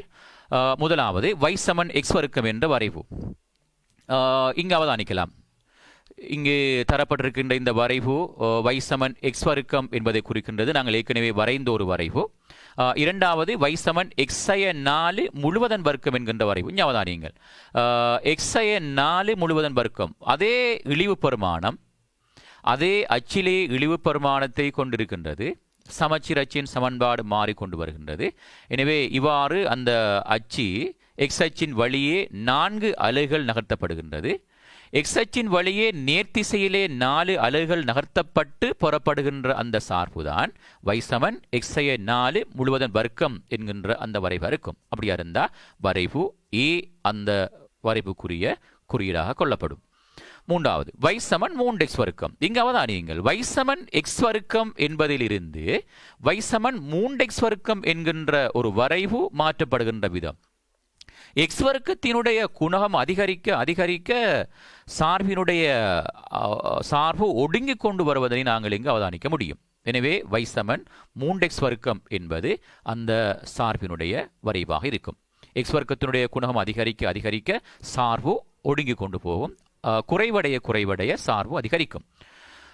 அடுத்த வரைவு y சமன் 3x வர்க்கம் சக 2. y சமன் 3x வர்க்கம் என்பது இங்கு இருக்கின்ற வரைவு. அது y அச்சின் நேர்த்திசை வழியே 2 அலகுகள் நகர்த்தப்படுகின்ற போது அந்த சார்பினுடைய வரைவு y சமன் 3x வர்க்கம் சக 2 கருதப்படுகின்றது. எனவே அந்த சார்பினுடைய வரைவு d ஆகும். அடுத்தது இங்கு மாணவர்கள் ஒன்றை அவதானிக்க வேண்டும். எக்ஸ் வர்க்கத்தினுடைய குணகம் மறைப்பெருமானமாக இருக்கு என்பதனால் அது உயர்வான வழியாக இருக்க வேண்டும். அதே நேரம் எக்ஸ் அச்சின் வழியே 3 அலகுகள் அதிகரித்திருக்கின்றது, கூட்டப்பட்டிருக்கு. எனவே அந்த வரைவு மறைத்திசையிலே கொண்டு செல்லப்பட்டிருக்கு. மறைத்திசை வழியே 3 அலகுகள் நகர்த்தப்படுகிற போது இங்கு பெறப்படுகின்ற வரைவு y சமன் மறை எக்ஸக 3 முழுவதின் வர்க்கம் என்ற வரைவு இருக்கும். அப்படி என்றால் அது f. அடுத்த வரைவு மாணவர்கள் அதனை இலகுவாக விளங்கிக் கொள்ள முடியும். அதுவும் இழிவான உயர்வான வளைவு எக்ஸ் வர்க்கத்தினுடைய குணகம் மறைப்பெருமானம் என்பதனால் y சமன் மறை x/2 முழுவதின் வர்க்கம் என்பது e என்கின்ற வரைவாக இருக்கும். இவ்வாறு இந்த வரைவை நாங்கள் இனம் கண்டுகொள்ள முடியும். அதே போன்று அடுத்த வரைவினை அவதானியங்கள். பின்வரும் வரைவுகளின் பெயர்களை அவற்றுக்குரிய வரைவுகளில் காட்டச் சொல்லியிருக்கு. சமன்பாடுக்கு நேரில் எழுத சொல்லியிருக்கிறார். இங்கே அவதானியங்கள். y சமன் எக்ஸ் வர்க்கம் சக 1. இதையும் சற்று அவதானியங்கள். இங்கே இருக்கிறார் y சமன் எக்ஸ் வர்க்கம் சக 1. y சமன் எக்ஸ் வர்க்கம் என்பது y அச்சின் மீது உள்ள வரைவு. நேர்த்திசையில் ஒரு அலகு நகர்த்தப்பட்டிருக்கு. எனவே சக ஒன்று. எனவே அது பி என்கின்ற வரைவு. அதே போன்று y சமன் x சக 3 முழுவதன் வர்க்கம். y சமன் x சக 3 என்றால் மறைத்திசை வழியே 3 அலகுகள் நகர்த்தப்படுகின்ற போது வரைவு x உடன் 3 அலகு அதிகரித்திருக்கும். எனவே அந்த வரைவு சி, வரைவு சி ஆக இருக்கும். மூன்றாவது y சமன் x சய 3 முழுவதின் வர்க்கம் சக 4. 3 நேர்த்திசை வழியே நகர்த்தப்பட்டு மேலும் 4 அலகுகள் உயர்த்தப்பட்டிருக்கு. YHின் வழியே 4 அலகுகள் உயர்த்தப்பட்டிருக்கு. எனவே y சமன் x சய 3 முழுவதின் வர்க்கம் சக 4. ஏனைய 2 வரைவுகளும் மாணவர்கள் வழங்கியிருப்பீர்கள். அது உயர்வான வளையாக இருக்கும். x வர்க்கத்தின் குணகம் மறைப்பெருமானம் என்பதனால். இங்கு அவதானியுங்கள். இது x சக 1, x சக 2, x சக 3. அது உயர்வான வழியாக கருதப்பட வேண்டும். காரணம் இங்கு மறைப்பெருமானம். அதே நேரம் YHின் மறைத்திசை வழியே ஒரு அலகு நகர்த்தப்பட்டிருக்கு. எனவே அது வரைவு டி ஆக கொள்ளப்படும்.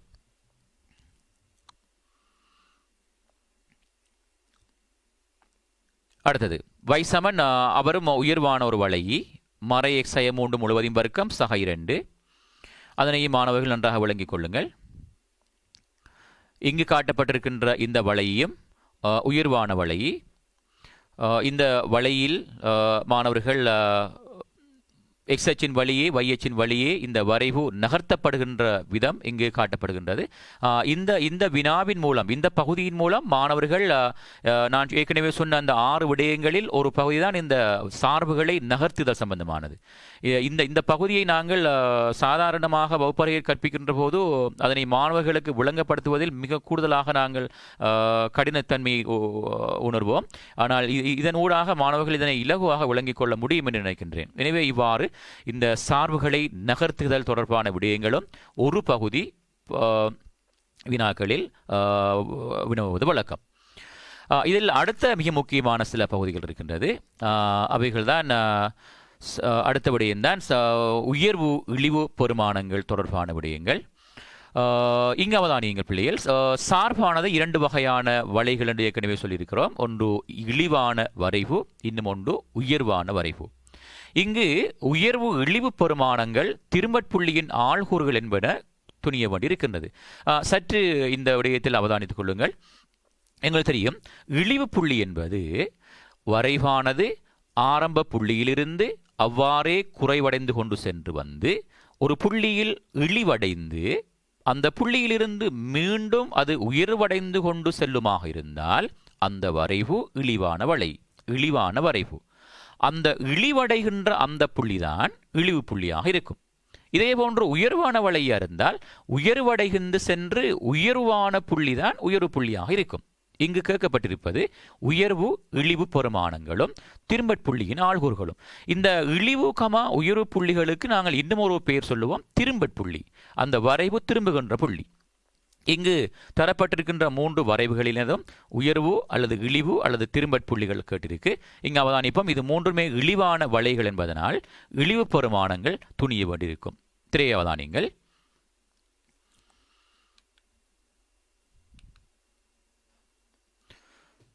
இங்கு முதலாவது இழிவான வளை.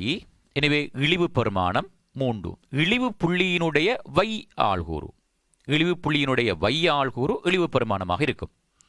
இழிவு புள்ளியினுடைய x, y ஆள்கூறுகள் அந்த புள்ளியினுடைய திரும்பட்புள்ளியின் ஆள்கூறு அல்லது இழிவு புள்ளியின் ஆள்கூறாக கொள்ளப்படும். நல்லா அவதானியுங்கள். இந்த இழிவான புள்ளியினுடைய வை ஆள்கூறு இழிவு பெருமானமாக இருக்கும். இந்த இழிவு புள்ளியினுடைய ஆள்கூறு x ஆள்கூறு 2, y ஆள்கூறு 3, அந்த ஆள்கூறு அந்த புள்ளியினுடைய இழிவு புள்ளியின் ஆள்கூறாக இருக்கும். இதே போன்று ஏனைய 2 வினாக்களையும் அவதானிப்போம். அடுத்த வினா. இங்கு இழிவு பெருமானம் மறை ஒண்டிங்கில் 2, பூச்சியத்துக்கும் மறை ஒன்றுக்கும் இடையில் காணப்படுகின்றது. அதே போன்று இழிவு புள்ளியின் ஆள்கூறு 2, மறை ஒண்டிங்கில் 2.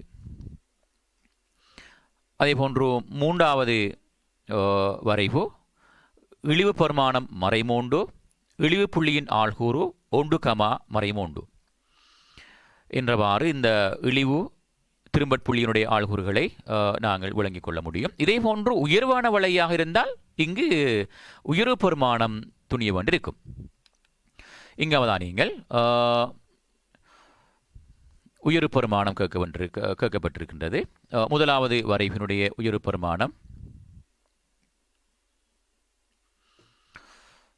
இங்கு உயர்வான புள்ளியினுடைய வை ஆள்கூறு 2. எனவே உயர்வு பெருமானம் 2. அந்த புள்ளியினுடைய ஆள்கூறு திரும்பட்புள்ளியின் ஆள்கூறு அல்லது உயர்வு புள்ளியின் ஆள்கூறு -1, 2. இவ்வாறு மற்றும் ஒரு உயர்வான வளையையும் நாங்கள் இங்கு அவதானிக்க முடியும். இங்கு உயர்வான பெருமானம் திரும்பட்புள்ளி -3. அந்த புள்ளியினுடைய ஆள்கூறு 0, 3. இதே போன்று இன்னும் ஒரு வரைவையும் நாங்கள் இங்கு அவதானிக்க முடியும். உயர்வு பெருமானம் -2, திரும்பட்புள்ளியின் ஆள்கூறு அல்லது உயர்வு புள்ளியின் ஆள்கூறு 2, -2. மாணவர்கள் ஒன்றை அவதானிக்க வேண்டும். ஒரு ஆள்கூற்றிலே முதலாவது குறிக்கப்படுவது எக்ஸ் ஆள்கூறு, இரண்டாவது குறிக்கப்படுவது y ஆள்கூறு. இதுவும் எங்களிடம் கேட்கப்படுகின்ற ஒரு பகுதி. அந்த 7 பகுதிகளில் இது 2வது பகுதியாக இருக்கும். இந்த உயர்வு அல்லது இழிவு பெருமானங்கள் காண்பதற்கும் ஒரு புள்ளி வீதம் பரீட்சையில் மாணவர்கள் பெற்றுக்கொள்ளக்கூடியதாக இருக்கும். அடுத்த இன்னும் ஒரு பகுதி தான் சமச்சீர் அச்சின் சமன்பாடு துணிதல். எங்களுக்கு தெரியும், சமச்சீர் என்பது யாதாயினும் ஒரு பொருளை அல்லது யாதாயினும் ஒரு வளையை இரு சம பகுதிகளாக பிரித்தல் சமச்சீர் அல்லது பிரிக்கின்ற அச்சு சமச்சீர் அச்சு. இங்கு இந்த வளை ஒரு சமச்சீரான வளை. இந்த வளையை நாங்கள் இந்த வளையினுடைய திரும்பட்புள்ளியின் ஊடாக இரு சம பகுதிகளாக பிரிக்க முடியும். அவ்வாறு திரும்பட்புள்ளியின் ஊடாக சமச்சீராக வரையப்படுகின்ற வையச்சுக்கு சமாந்தரமாக வரையப்படுகின்ற அச்சு சமச்சீர் அச்சு எனப்படும். முறை அதனை நான் வரைவிலக்கப்படுத்தலாம். ஒரு வரைவினுடைய திரும்பட்புள்ளியினூடாக, திரும்பட்புள்ளி என்பது ஒன்று உயர்வான வளை அல்லது இழிவான வளையாக இருக்கலாம். திரும்பட்புள்ளியின் ஊடாக வையச்சுக்கு சமாந்தரமாக வரையப்படுகின்ற அச்சு அவ்வளையினுடைய சமச்சீர் அச்சு எனப்படும். இங்கு சமச்சீர் அச்சு வரைய சொல்லி அதனுடைய சமன்பாடும் துணியப்பட சொல்லி வினவப்படலாம், அல்லது சமச்சீர் அச்சின் சமன்பாடு மாத்திரம் துணிய கேட்கலாம். இங்கு அவதானியுங்கள், சமச்சீர் அச்சின் சமன்பாடு என்பது திரையை அவதானிப்போம். திரும்பட்புள்ளியின் ஊடாக வையச்சுக்கு சமாந்தரமாக வரையப்படுகின்ற அச்சானது எக்ஸ் அச்சை வெட்டுகின்ற இடம் அச்சமன்பாடு அவ்வளையின் சமச்சீர் அச்சின் சமன்பாடு ஆகும். திரையவதானியங்கள், இங்கு வையச்சு ஊடாக அந்த சமச்சீர் அச்சு வரையப்படுகிறது. காரணம், வையச்சிலேயே திரும்பட்புள்ளி இருக்கு என்பதனால் இந்த வையச்சினூடாக வரையப்படுகின்ற வையச்சுக்கு சமாந்தரமாக வரையப்படுகின்ற திரும்பட்புள்ளியின் ஊடாக வரையப்படுகின்ற அந்த நேர்கோடானது எக்ஸ் அச்சை எந்த இடத்தில சந்திக்குதோ சந்திக்கின்ற இடத்தில உள்ள எக்ஸ் ஆள்கூறு சமச்சீர் அச்சின் சமன்பாடு. எக்ஸ் அச்சினை சந்திப்பதனால் எக்ஸ் சமன் 0 என்றவாறு சமச்சீர் அச்சின் சமன்பாடு கொடுக்கப்படல் வேண்டும். இங்கு எக்ஸ் சமன் 0 என்று கூறாது 0 என்று சில மாணவர்கள் இங்கு விடை அளிப்பது வழக்கம். நாங்கள் வினாபத்திரங்களில் அவ்வாறான விடைகளை அவதானிப்பதுண்டு. அவ்வாறு வழங்குகின்ற போது அதற்கு புள்ளிகள் வழங்குவதில்லை. சமன்பாடு இங்கு கேட்கப்பட்டிருப்பதனால் நிச்சயமாக எக்ஸ் சமன் 0 என்கின்ற விடையினை மாணவர்கள் கட்டாயம் வழங்குதல் வேண்டும். இவ்வாறு எந்த ஒரு வளைக்கும் சமச்சீர் அச்சின் சமன்பாட்டை நாங்கள் துணிந்து கொள்ள முடியும். இதே போன்று இன்னும் சில வரைவுகளுக்கான சமச்சீர் அச்சை நாங்கள் துணிய முடியும். இவ்வாறு அவதானியங்கள், இங்கிருக்கின்ற இந்த திரும்பட்புள்ளியின் ஊடாக வையச்சுக்கு சமாந்தரமாக வரையப்படுகின்ற புள்ளிக்கோடானது எக்ஸ் அச்சை 2 என்கின்ற இடத்திலே சந்திக்கின்றது. எனவே சமச்சீர் அச்சின் சமன்பாடு எக்ஸ் சமன் 2. இது இழிவான உயர்வான எந்த வளையாக இருந்தாலும் திரும்பட்புள்ளி கூடாக நாங்கள் வரைந்து கொள்வோம். இங்கு அவதானியங்கள், இங்கும் இழிவான வளை திரும்பட்புள்ளி கூடாக வையச்சுக்கு சமாந்தரமாக வரைகிறோம். அது மறை 2க்கும் மறை 3க்கும் இடையில் சந்திப்பதனால் சமச்சீர் அச்சின் சமன்பாடு எக்ஸ் சமன் மறை 2.5 அல்லது மறை 2.5 என்பதும் என்றும் சில மாணவர்கள் எழுதிக் கொள்வார்கள். ரைட். அது சமச்சீர் அச்சு தொடர்பாக நாங்கள் பார்க்க வேண்டிய விடயம். இங்கு இன்னும் ஒரு மிக முக்கியமான விடயம்தான் இந்த சார்பினுடைய நடத்தை.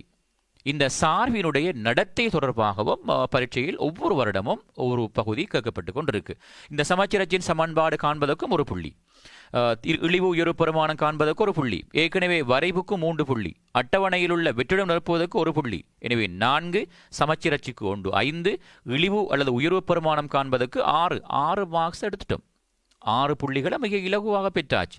எனவே எல்லா மாணவர்களும் குறைந்தது 6 புள்ளிகளை மிக இலகுவாக பெற்றுக்கொள்ள முடியும் இந்த வரைவு என்கின்ற அலையினூடாக. இன்னும் 4 புள்ளிகள் பெறுவதற்கான சில விடயங்களை நாங்கள் அவதானிக்க வேண்டும். அதில் மிக முக்கியமானதான் சார்பினுடைய நடத்தை. இந்த சார்பு என்பது 2 வகை, ஒன்று உயர்வு, இன்னும் ஒன்று இழிவு. இந்த சார்பானது இந்த சமச்சீர் அச்சின் ஊடாக 2 பகுதிகளாக பிரிக்கப்படுகின்றது. இங்கால அந்த சமச்சீர் அச்சிலிருந்து இடதுபுறம், சமச்சீர் அச்சுக்கு வலதுபுறம். இந்த சார்பு அமைந்திருக்கின்ற புள்ளியிலிருந்து முதலாவது இடதுபுறம் உள்ள கீழ் புள்ளி, முதலாவது ஆரம்பிக்கின்ற புள்ளியிலிருந்து அந்த வரைவானது ஒரு இடதுபுறமாக அதிகரித்து கொண்டு செல்லுது. அதிகரித்து கொண்டு சென்று உயர் புள்ளியை அடைந்து மீண்டும் அந்த திரும்பட்புள்ளியில் இருந்து குறைவடைந்து கொண்டு செல்றார். இவ்வாறான நடத்தைகள் தொடர்பாக ஒரு பகுதி அந்த பரீட்சையில் ஒவ்வொரு வருடமும் அந்த வினா கேட்கப்பட்டு கொண்டே இருக்கு. கடந்த 5-10 வருடங்களை நாங்கள் அவதானிக்கின்ற போது இந்த வினா இல்லாத வினா பத்திரம் இல்லை என்பதை நாங்கள் கூறிக்கொள்ளலாம். இப்போ இங்கு அவதானிங்கள். சார்பு நேராகும் எக்ஸ்டென் பெருமான வீச்சு, சார்பு நேராக அதிகரிக்கும் எக்ஸ்டென் பெருமான வீச்சு, சார்பு நேராக குறைவடையும் எக்ஸ்டென் பெருமான வீச்சு என்று இந்த வினாவை 3 வகையாக கேட்கலாம். ஒன்றுதான் கேட்பாங்க, 3 வகையாக இந்த வினா வினவப்படலாம். அவதானியங்கள். எவ்வாறு இந்த வினாக்களை நாங்கள் இலகுவாக செய்து கொள்ளலாம் என்பதை அவதானியங்கள். இங்கு சார்பு நேராகும் எக்ஸ்டென் பெருமான வீச்சு. முதலாவதாக சார்பு நேராகும் எக்ஸ்டென் பெருமான வீச்சு. அவதானிங்க பிள்ளைகள். இங்கு எக்ஸ் அச்சுக்கு மேலே காணப்படுகின்ற பகுதி, எக்ஸ் அச்சுக்கு மேலே காணப்படுகின்ற பகுதி சார்பு நேராகின்ற பகுதியாக இருக்கும். சார்பு என்பது y அச்சில் நேர்பெருமானம் வரணுமாக இருந்தால் நிச்சயமாக எக்ஸ் அச்சுக்கு மேலே உள்ள பகுதி. எக்ஸ் அச்சுக்கு கீழே காணப்படுகிறது y அச்சிலே மறைப்பெருமானம். எனவே நேர்பெருமானமாக வருவதாக இருந்தால் எக்ஸ் அச்சுக்கு மேலே வரைவினால் அடைக்கப்படுகின்ற பகுதி சார்பு நேராகிற பகுதியாக இருக்கும்.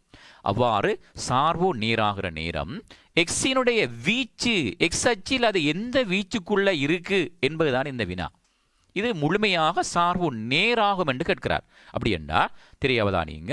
சார்பு நேராகிற நேரம் அந்த வீச்சு மறை 1க்கும் நேர் 5க்கும் இடையில எக்ஸ் அச்சு அமைக்கின்ற அந்த இடைவெளிக்குள்ள சார்பு நேர்பெருமானங்களை எடுக்குது என்பது அந்த வினாவுக்குரிய விடையா இருக்கும். இப்ப நாங்கள் இதுக்குரிய விடை அளிப்பதற்கு முதல் இந்த வளையானது எக்ஸ் அச்சை வெட்டுகின்ற இந்த 2 புள்ளிகள் தான் இங்கு புறப்படுகின்ற அந்த வினாவுக்குரிய விடையா இருக்கும். இதை நாங்கள் வீச்சு என்று கேட்டதனால் இதனை சமநிலைக்குள் கொடுத்துக் கொள்வது கட்டாயம், சமநிலைக்குள் கொடுத்துக் கொள்ள வேண்டும். இதனை 2ஆக உடைக்கலாம், 2 வினாக்களாக கேட்கலாம். ஒன்று சார்பு நேராக அதிகரித்தல், இன்னும் ஒன்று சார்பு நேராக குறைவடைதல். நேராக அதிகரித்தல்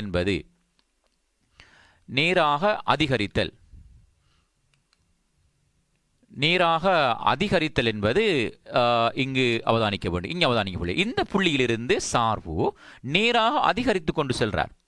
நேராக அதிகரித்து இங்க வரையும் அதிகரிக்கின்றார்.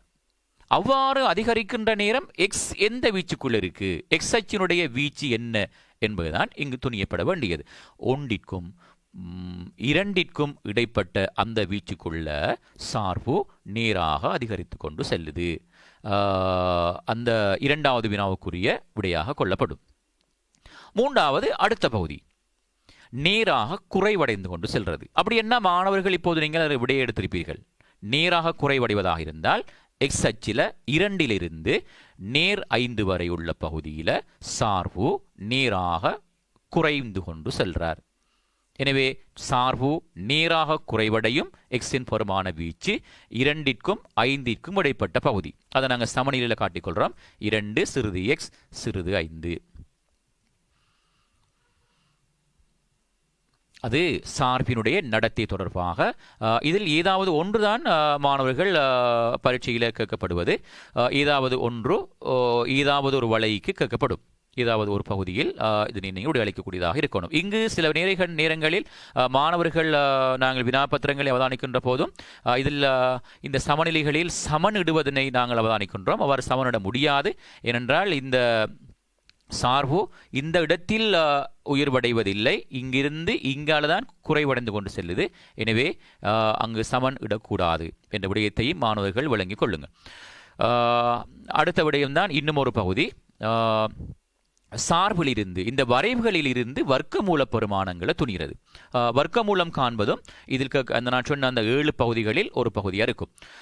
ஒரு வரைவு வரைய சொல்லி கேட்கப்பட்டு அந்த வரைவை வரைய சொல்லி நீங்களும் வரைந்ததன் பின்னர் உயர்வு இழிவு சமச்சிரச்சின் சமன்பாடு என்பன துணியப்பட்டதன் பின்னர் இன்னும் ஒரு வினா இதில் கேட்கப்படுவது இந்த வர்க்கமூலம் காண்பது தொடர்பான ஒரு வினா. இந்த வர்க்கமூலம் காண்பதற்கான வழிமுறைகள் நாங்கள் இங்கே அவதானிக்கின்றோம். வரைவு வரையப்பட்டாச்சு. இந்த வரைவிலிருந்து நாங்கள் வர்க்கமூலம் 2, வர்க்கமூலம் 3, வர்க்கமூலம் 5 எல்லா பெருமானங்களையும் இங்கு காண முடியும். ஏதாவது ஒன்றுதான் வினாவில் கேட்பாங்க. நாங்கள் 3ஐயும் இங்கு செய்முறைக்காக இங்கு காட்டக்கூடியதாக இருக்கின்றது. இங்கு அவதானியுங்கள். வர்க்கமூலம் 2 பெருமானம் துணிய வேண்டுமாயின் தரப்பட்ட சார்பினுடைய சமன்பாட்டில் உள்ள எக்ஸிற்காக வர்க்கமூலம் 2 பிரதியிடப்படல் வேண்டும். வர்க்கமூலம் 2 எக்ஸிற்காக பிரதியிடப்பட வையினுடைய பெருமானம் துணியப்படும். வைசமன் மறையொண்டு. வைசமன் மறையொண்டு என்பது ஒரு நேர்கோட்டு சமன்பாடு. வைசமன் சி.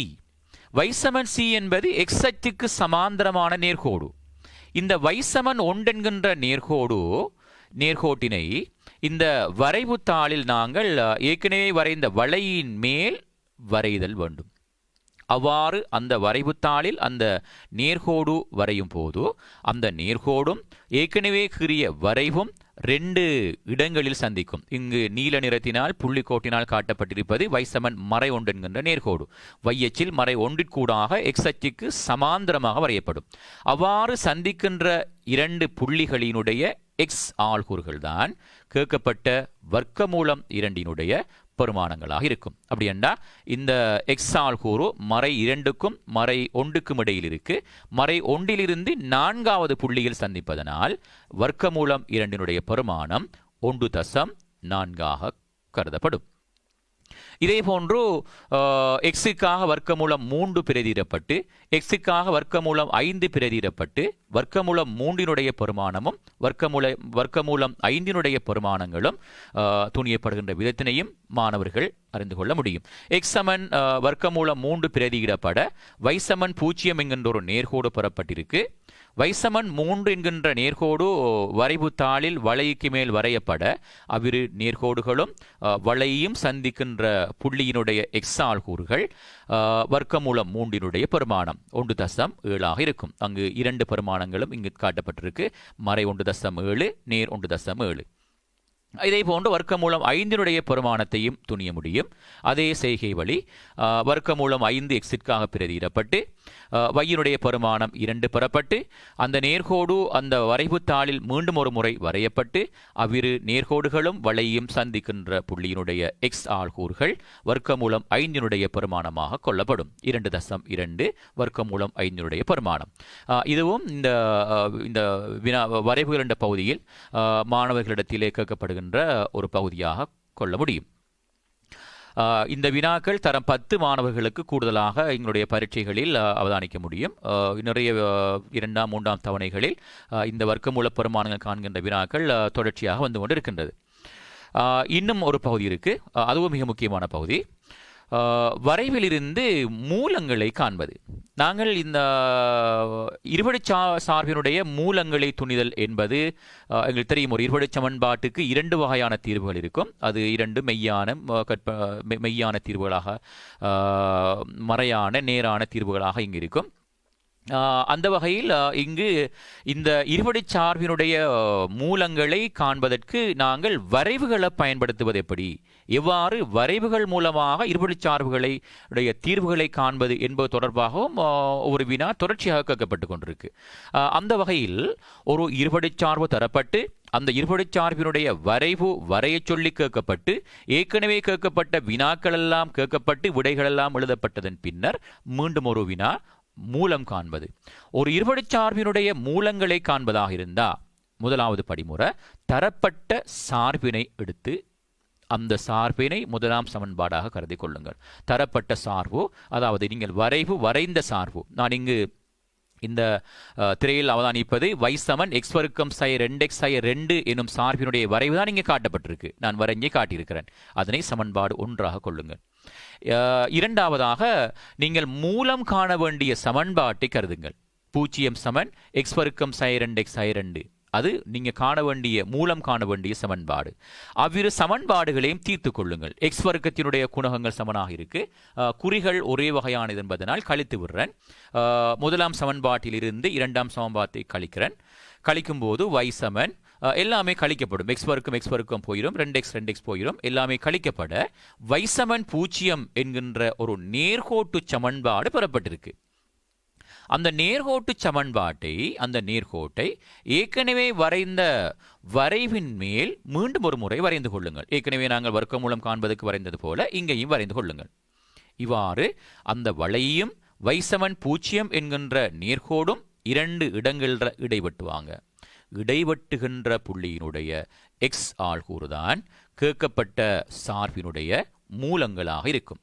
எனவே அச்சமன்பாட்டினுடைய மூலங்கள் x சமன் மறை 0.7 அல்லது 2.7 என கொள்ளப்படும்.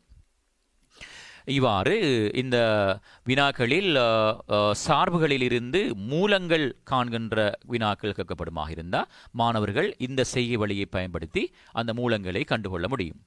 இப்போது உங்களுக்கு விளங்கி இருக்கும் இதில் கேட்கப்படுகின்ற வினாக்கள் எவ்வாறான வினாக்கள் கேட்கப்படுகின்றது, எவ்வாறு மிக இலகுவாக இந்த வினாக்களுக்கு விடையளிக்கலாம் என்பதை மாணவர்கள் வழங்கியிருப்பீர்கள் நினைக்கின்றேன். இவ்வளவுதான் மாணவர்கள் இந்த வரைவுகள் என்ற பகுதியில் நாங்கள் பிரதானமாக விளங்கிக் கொள்ள வேண்டிய அடிப்படை தியரி பார்ட்.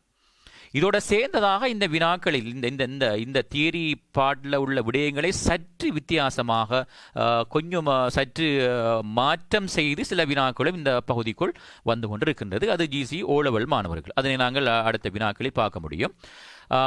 இந்த சார்பின் நடத்தை சம்பந்தமான வினாக்களில் சார்பு மறையாக அதிகரித்தல் மறையாக குறைவடைதல் என்று கேட்கின்ற இடங்களில் நான் நினைக்கின்றேன் 2016 அல்லது 17ஆம் ஆண்டு நினைக்கின்றேன் அந்த வருடம் வந்த வினாவில் அந்த வினா சற்று வித்தியாசப்படுத்தி கேட்டிருந்தார்கள். சார்பு மறையாகும் என்று கேட்காமல், சார்பு நேராகும் என்று கேட்காமல், அதிகரிக்கும் என்று கேட்காமல், இடையில் மறை 1லிருந்து 4ற்கு 0லிருந்து 7ற்கு இவ்வாறு இடையில் ஒரு எல்லையை தந்து அதனுடைய வீச்சையும் கேட்டிருந்தார்கள். அப்படியான வினாக்கள் வார நேரமும் நாங்கள் விடையளித்துக் கொள்ள முடியும். இங்காவதான் நீங்கள் மாறி எக்ஸ் ஆனது, இங்கு எக்ஸை பற்றி கதைக்கிறார், எக்ஸ் அச்சு ஏற்கனவே சொன்னது y அச்சு சார்பு பற்றி கதைச்சார். மாறி எக்ஸ் ஆனது மறை 1லிருந்து 4ற்கு அதிகரிக்கும் போது சார்பின் நடத்தையை விவரிக்க நன்றாக அவதானிக்கணும். இங்கு எக்ஸினுடைய நடத்தையை தந்து வையினுடைய நடத்தையை விவரிக்க சொல்லி கேட்டிருக்கு. வித்தியாசம், ஏற்கனவே வையினுடைய நடத்தையை தந்து எக்ஸினுடைய நடத்தையை கேட்டிருந்தார். அவதானிங்க, வரைவிலிருந்து மாறி எக்ஸ் ஆனது மறை 1லிருந்து 4ற்கு அதிகரிக்கலாம். இப்ப பாருங்க பிள்ளைகள், மாறி எக்ஸ் ஆனது மறை 1லிருந்து 4 வரையும் அதிகரிச்சு கொண்டு போறார். பாருங்க எக்ஸை தான் பாருங்க, எக்ஸ் அச்சில் அப்படியே 4 வரையும் அதிகரிக்க வைக்கு என்ன நடக்குதுன்னு பாருங்க. வையானது அவரும் அப்படியே குறைந்து கொண்டு வந்து அப்படியே போய் சேர்ந்துட்டார். அவரும் விவரிக்கன்னு சொன்னா நீங்க தமிழ்ல எழுதுங்க. சில மாணவர்களுக்கு விவரிக்க சொல்லி கேட்டால் அவங்க குறியீடுகளில் எழுதி வச்சுட்டு வந்துடுவாங்க. குறியீட்டில் சரியாக எழுதினாலுக்குரிய முழுமையான புள்ளி கிடைக்காவிட்டாலும் புள்ளிகள் வழங்கப்படும். இருந்தாலும் விவரிக்குக வரையறுக்கன்னு சொன்னால் அதை வசனத்தில் எழுதி விடுங்க ஷார்ட்டாக. இப்போ இங்கே என்ன நடக்குதுன்னு பாருங்க. 0லிருந்து 4க்கு எக்ஸ் அச்சு அதிகரிக்க, எக்ஸ் ஆனது அதிகரிக்க, வையானது இந்த இடத்திலிருந்து அவ்வாறு மறையாக குறைந்து இந்த இழிவான புள்ளியிலிருந்து மறையாக அதிகரிக்குது. அதான் இங்கே சொல்லப்பட்டிருக்கு. பூச்சியத்திலிருந்து மறை 4 வரை மறையாக குறைவடைந்து மறை 4லிருந்து பூச்சியம் வரை மறையாக அதிகரித்து கொண்டு செல்லுது. இங்கே 2 வகையான மாற்றங்கள் நடந்திருக்கு. 2ஐயும் இங்கே குறிக்கப்பட்டிருக்கு. சில மாணவர்கள் சொல்வார்கள் மறையாக குறைவடையுது, சார்பு மறையாக இருக்கு என்னும் சொல்லியிருப்பாங்க. அதுவும் சரி, சார்பு மறையாகுது. இருந்தாலும் அது 2 வகையாக மறையாவதனால நாங்கள் இங்கே 2ஆக அதனை வித்தியாசப்படுத்தி காட்டியிருக்கிறோம். 2வது பாட், சார்பு மறையாகவும் அதிகரிப்பதுமான எக்ஸின் பெருமான வீச்சு. ஏற்கனவே சொல்லப்பட்டது, சார்பு மறையானதும் அதிகரிப்பதுமான எக்ஸின் பெருமான வீச்சு. இப்போ சார்பெண்டா வையை பற்றி கதைக்கிறார், எக்ஸில் விட கொடுக்கணும். எக்ஸை பற்றி கதைச்சா வையில் விட கொடுக்கணும். விளங்கி கொண்டா சரி. ரைட். இப்போ தான் இங்கே சார்பு மறையாகவும் அதிகரிப்பதுமான எக்ஸின் பெருமான வீச்சு கேட்டிருக்கு. அது மறை 1.5க்கும் 4க்கும் இடைப்பட்ட பகுதியாக இருக்கும். நல்லது மாணவர்களே, இவ்வளவுதான் எங்களோட இந்த வரைவுகள் என்ற பகுதியில் நாங்கள் தரம் 10, 11 ஆகிய 2 பகுதியினருக்கும் விளங்கிக் கொள்ள வேண்டிய இதில் உள்ள அடிப்படையான விடயங்கள். இப்போ இந்த விடயங்களை வைத்துக்கொண்டு மாணவர்கள் எவ்வாறு வினாக்களுக்குள் செல்வது, வினாக்கள் எவ்வாறு கேட்கப்படுகிறது என்பது தொடர்பாக நாங்கள் எங்களோட வினாக்களுக்குள் செல்லலாம் என்று நினைக்கின்றேன். இங்கு இந்த வினாவிலே நான் 10 பகுதிகளை இங்கு தொகுத்திருக்கின்றோம். ஏனென்றால் இதில் நாங்கள் இதுவரை கற்ற சகல விடயங்களையும் ஒரு வினாவிலே நான் இங்கு தந்திருக்கின்றேன். இவ்வாறு நிறைய பகுதிகள் ஒரு வினாவில் கேட்கப்படாது. ஏனென்றால் 10 புள்ளிகள் என்பதனால் வரைவுக்கு புள்ளிகள் வழங்கப்படும், ஏனைய வினாக்களுக்கும் புள்ளிகள் இருப்பு என்பதனால் வரைவுக்கு கேட்கப்பட்டதுக்கு பிறகு, வரைந்தது பிறகு அதை கூடியது 3 அல்லது 4 பகுதிகள் வினாக்களில் வினவப்படும். இங்கு அவதானியுங்கள். இருபடி சார்பு ஒன்றின் வரைவு தரப்பட்டுள்ளது. வரைவிலிருந்து நேர்கோடு ஏபி எப்பெயர் கொண்டு அழைக்கப்படும் என்று கேட்டிருக்கு. இங்கே அவதானிங்க, இங்கு ஏபி எப்பெயர் கொண்டு அழைக்கப்படும் என்று கேட்கிறார். எங்களுக்கு தெரியும், இந்த ஏபியினுடைய பெயர் சமச்சீர் அச்சு. இழிவு புள்ளியின் ஊடாக வையச்சுக்கு சமாந்தரமாக வரையப்படுகின்ற நேர்கோடு சமச்சீர் அச்சு. எனவே நாங்கள் இதற்குரிய விடையை கொடுத்து விடலாம். ஏபி சமச்சீர் அச்சு. 2வது, இந்த மாணவர்கள் ஏற்கனவே இந்த வினாபத்திரம் இந்த மொடியூல்ஸ் இருக்கிற மாணவர்கள் நீங்கள் அதிலே குறித்து கொள்ள முடியும் அவங்களோட டியூடுகள். இந்த மொடியூல்ஸ் இல்லாத மாணவர்கள் நாங்கள் இதை அப்லோட் பண்ணதுக்கு பிறகு அதனை நீங்கள் பிரிண்ட் எடுத்து நீங்கள் அதனை விடைகளை சரிபார்த்து கொள்ள முடியும். 2வது, ஏபியின் சமச்சீர் அச்சின் சமன்பாட்டு எழுத சொல்லிருக்கு. சமச்சீர் அச்சின் சமன்பாடு நாங்கள் ஏற்கனவே பார்த்துருக்கிறோம். இழிவு புள்ளியினூடாக திரிபட் புள்ளியினூடாக வையச்சுக்கு சமாந்தரமாக வரையப்படுகின்ற நேர்கோடு எக்ஸ் அச்சை வெட்டுகின்ற இடம் மறை 1. எனவே சமச்சீர் அச்சின் சமன்பாடு மறை 1. 3வது,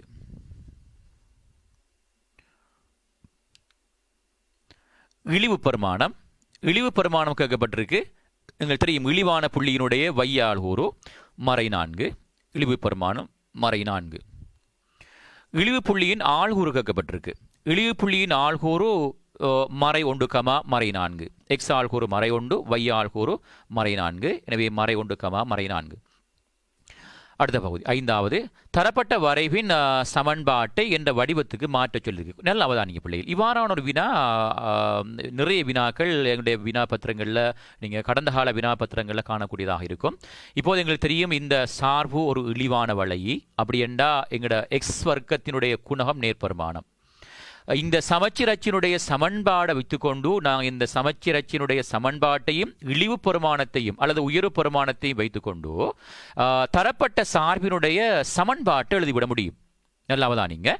இப்போ எங்களுக்கு தெரியும், சமச்சீர் அச்சின் சமன்பாடு கண்டிருக்கிறோம். எக்ஸ் சமன் மறை 1. இழிவு பெருமானம் தெரியும், எக்ஸ் சமன் மறை 4.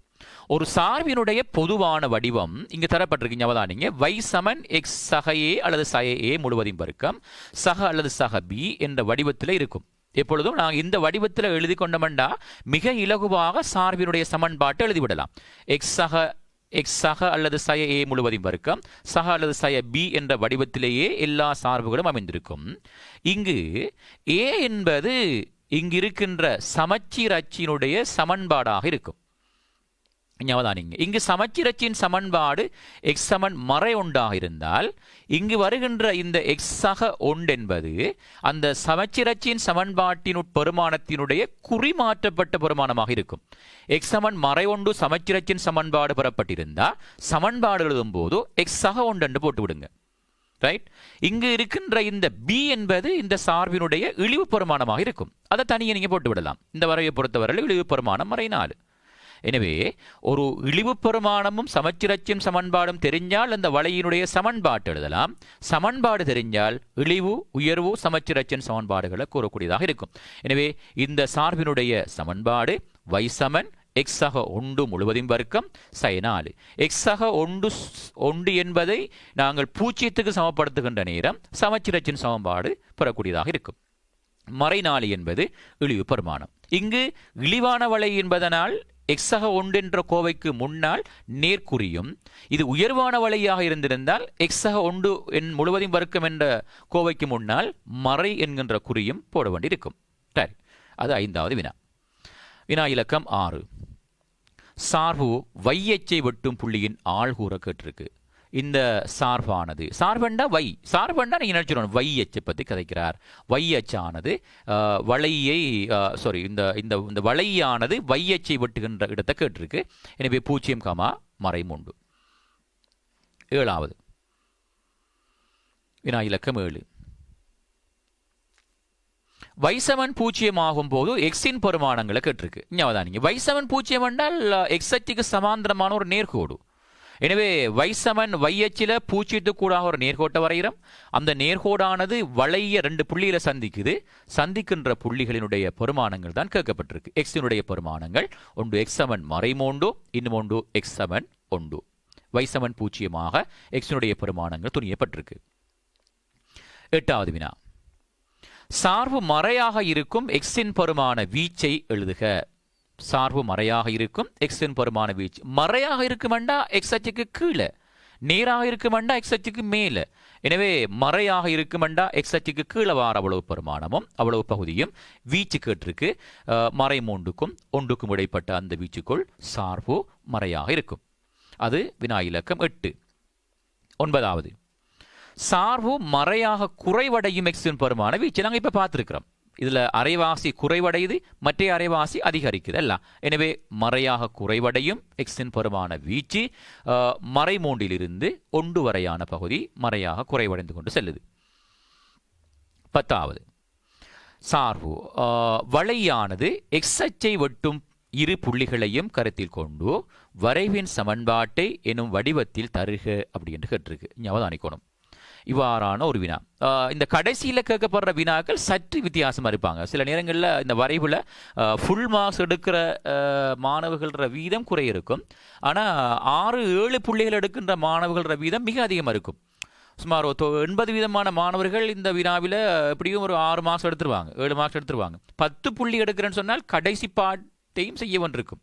அவர் கொஞ்சம் சில கூடுதலான பயிற்சிகள் செய்ய ஒன்றிருக்கும் இந்த வினாக்கள் வரைவுகளில். ஞாபகம். வளையானது எக்ஸ் அச்சை வெட்டும் இரு புள்ளிகளையும் கருத்தில் கொண்டு வரைவின் சமன்பாட்டை எனும் வடிவத்தில் எடுத்துரைக்கிட்டான்.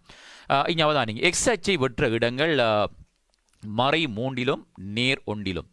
எனவே இங்கிருக்கின்ற இந்த சமன்பாட்டில் உள்ள R, Q என்பன இந்த எக்ஸ் அச்சை வெட்டுகின்ற பெருமானங்களாக இருக்கும். திரையவதானிங்கள். இங்கு y சமன் xi r xi q என்ற வடிவத்தில் இருக்கு. ஆரினதும் கியூவினதும் பெருமானங்களை துணிந்து விட்டா அந்த சார்பு வந்திருக்கும். அல்லது இங்க அவதானிச்சு கொள்ளுங்க. திரையவதானிங்க. கியூவுக்காக ஆரினுடைய பெருமானம் மறை 3, கியூனுடைய பெருமானம் மறை நேர் 1 பிரதியிடப்பட்டு இந்த சார்பு இங்கு அவதானிக்கப்பட்டிருக்கு. மறை பெருக்கப்பட எக்ஸ் சக 3 எக்ஸ் சய 1 என்கின்ற ஒரு வளையை அந்த சார்பு பெறப்பட்டிருக்கு. இதனை நாங்கள் இன்னொரு வடிவத்திலும் பெற்றுக்கொள்ள முடியும். இங்கு இந்த சார்பினுடைய சமன்பாடு பெறப்பட்டிருக்கு 5வது பகுதியில். y சமன் x சக 1 முழுவதும் வர்க்கம் sin 4 என்பது இந்த சார்பினுடைய சமன்பாடு. அதனை வர்க்க வித்தியாசங்களாக கருதி காரணிப்படுத்துவதன் மூலமாகவும் இந்த சார்பை நாங்கள் கேட்கப்பட்ட வடிவத்துக்கு மாற்றிக்கொள்ள முடியும். x சக 1 முழுவதும் வர்க்கம் சய 2 வர்க்கம் என்று எழுதி அதனை a சய b a சக b என்ற வடிவத்துக்கு மாற்றுகின்ற போதும் இந்த வடிவத்தை நாங்கள் பெற்றுக்கொள்ள முடியும். எனவே அன்புள்ள மாணவர்களே, நாங்கள் இதுவரை நாங்கள் இதுவரை கலந்துரையாடிய இந்த வரைவின் மூலமாக கேட்கின்ற அத்தனை பகுதிகளுக்குரிய விடயங்களையும் நான் இந்த வினாவிலே தொகுத்திருக்கின்றேன். எனவே இதில்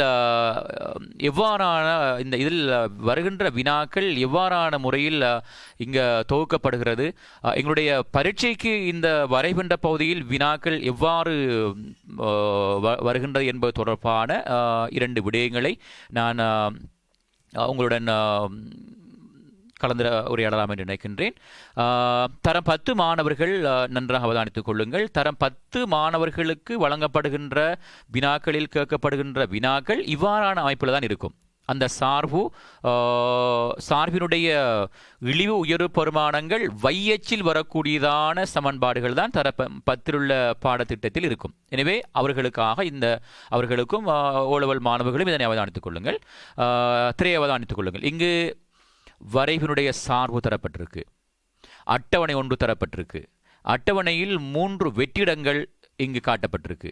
3 வெற்றிடங்களிலும் உள்ள பெருமானங்கள் துணிய வேண்டியிருக்கு. ஏற்கனவே நாங்கள் அட்டவணையில் உள்ள வெற்றிடங்கள் நிரப்புவது தொடர்பாக அவதானித்திருக்கிறோம். திரை அவதானியங்கள். அட்டவணையில் உள்ள வெற்றிடங்கள் நிரப்ப வேண்டியிருக்கு.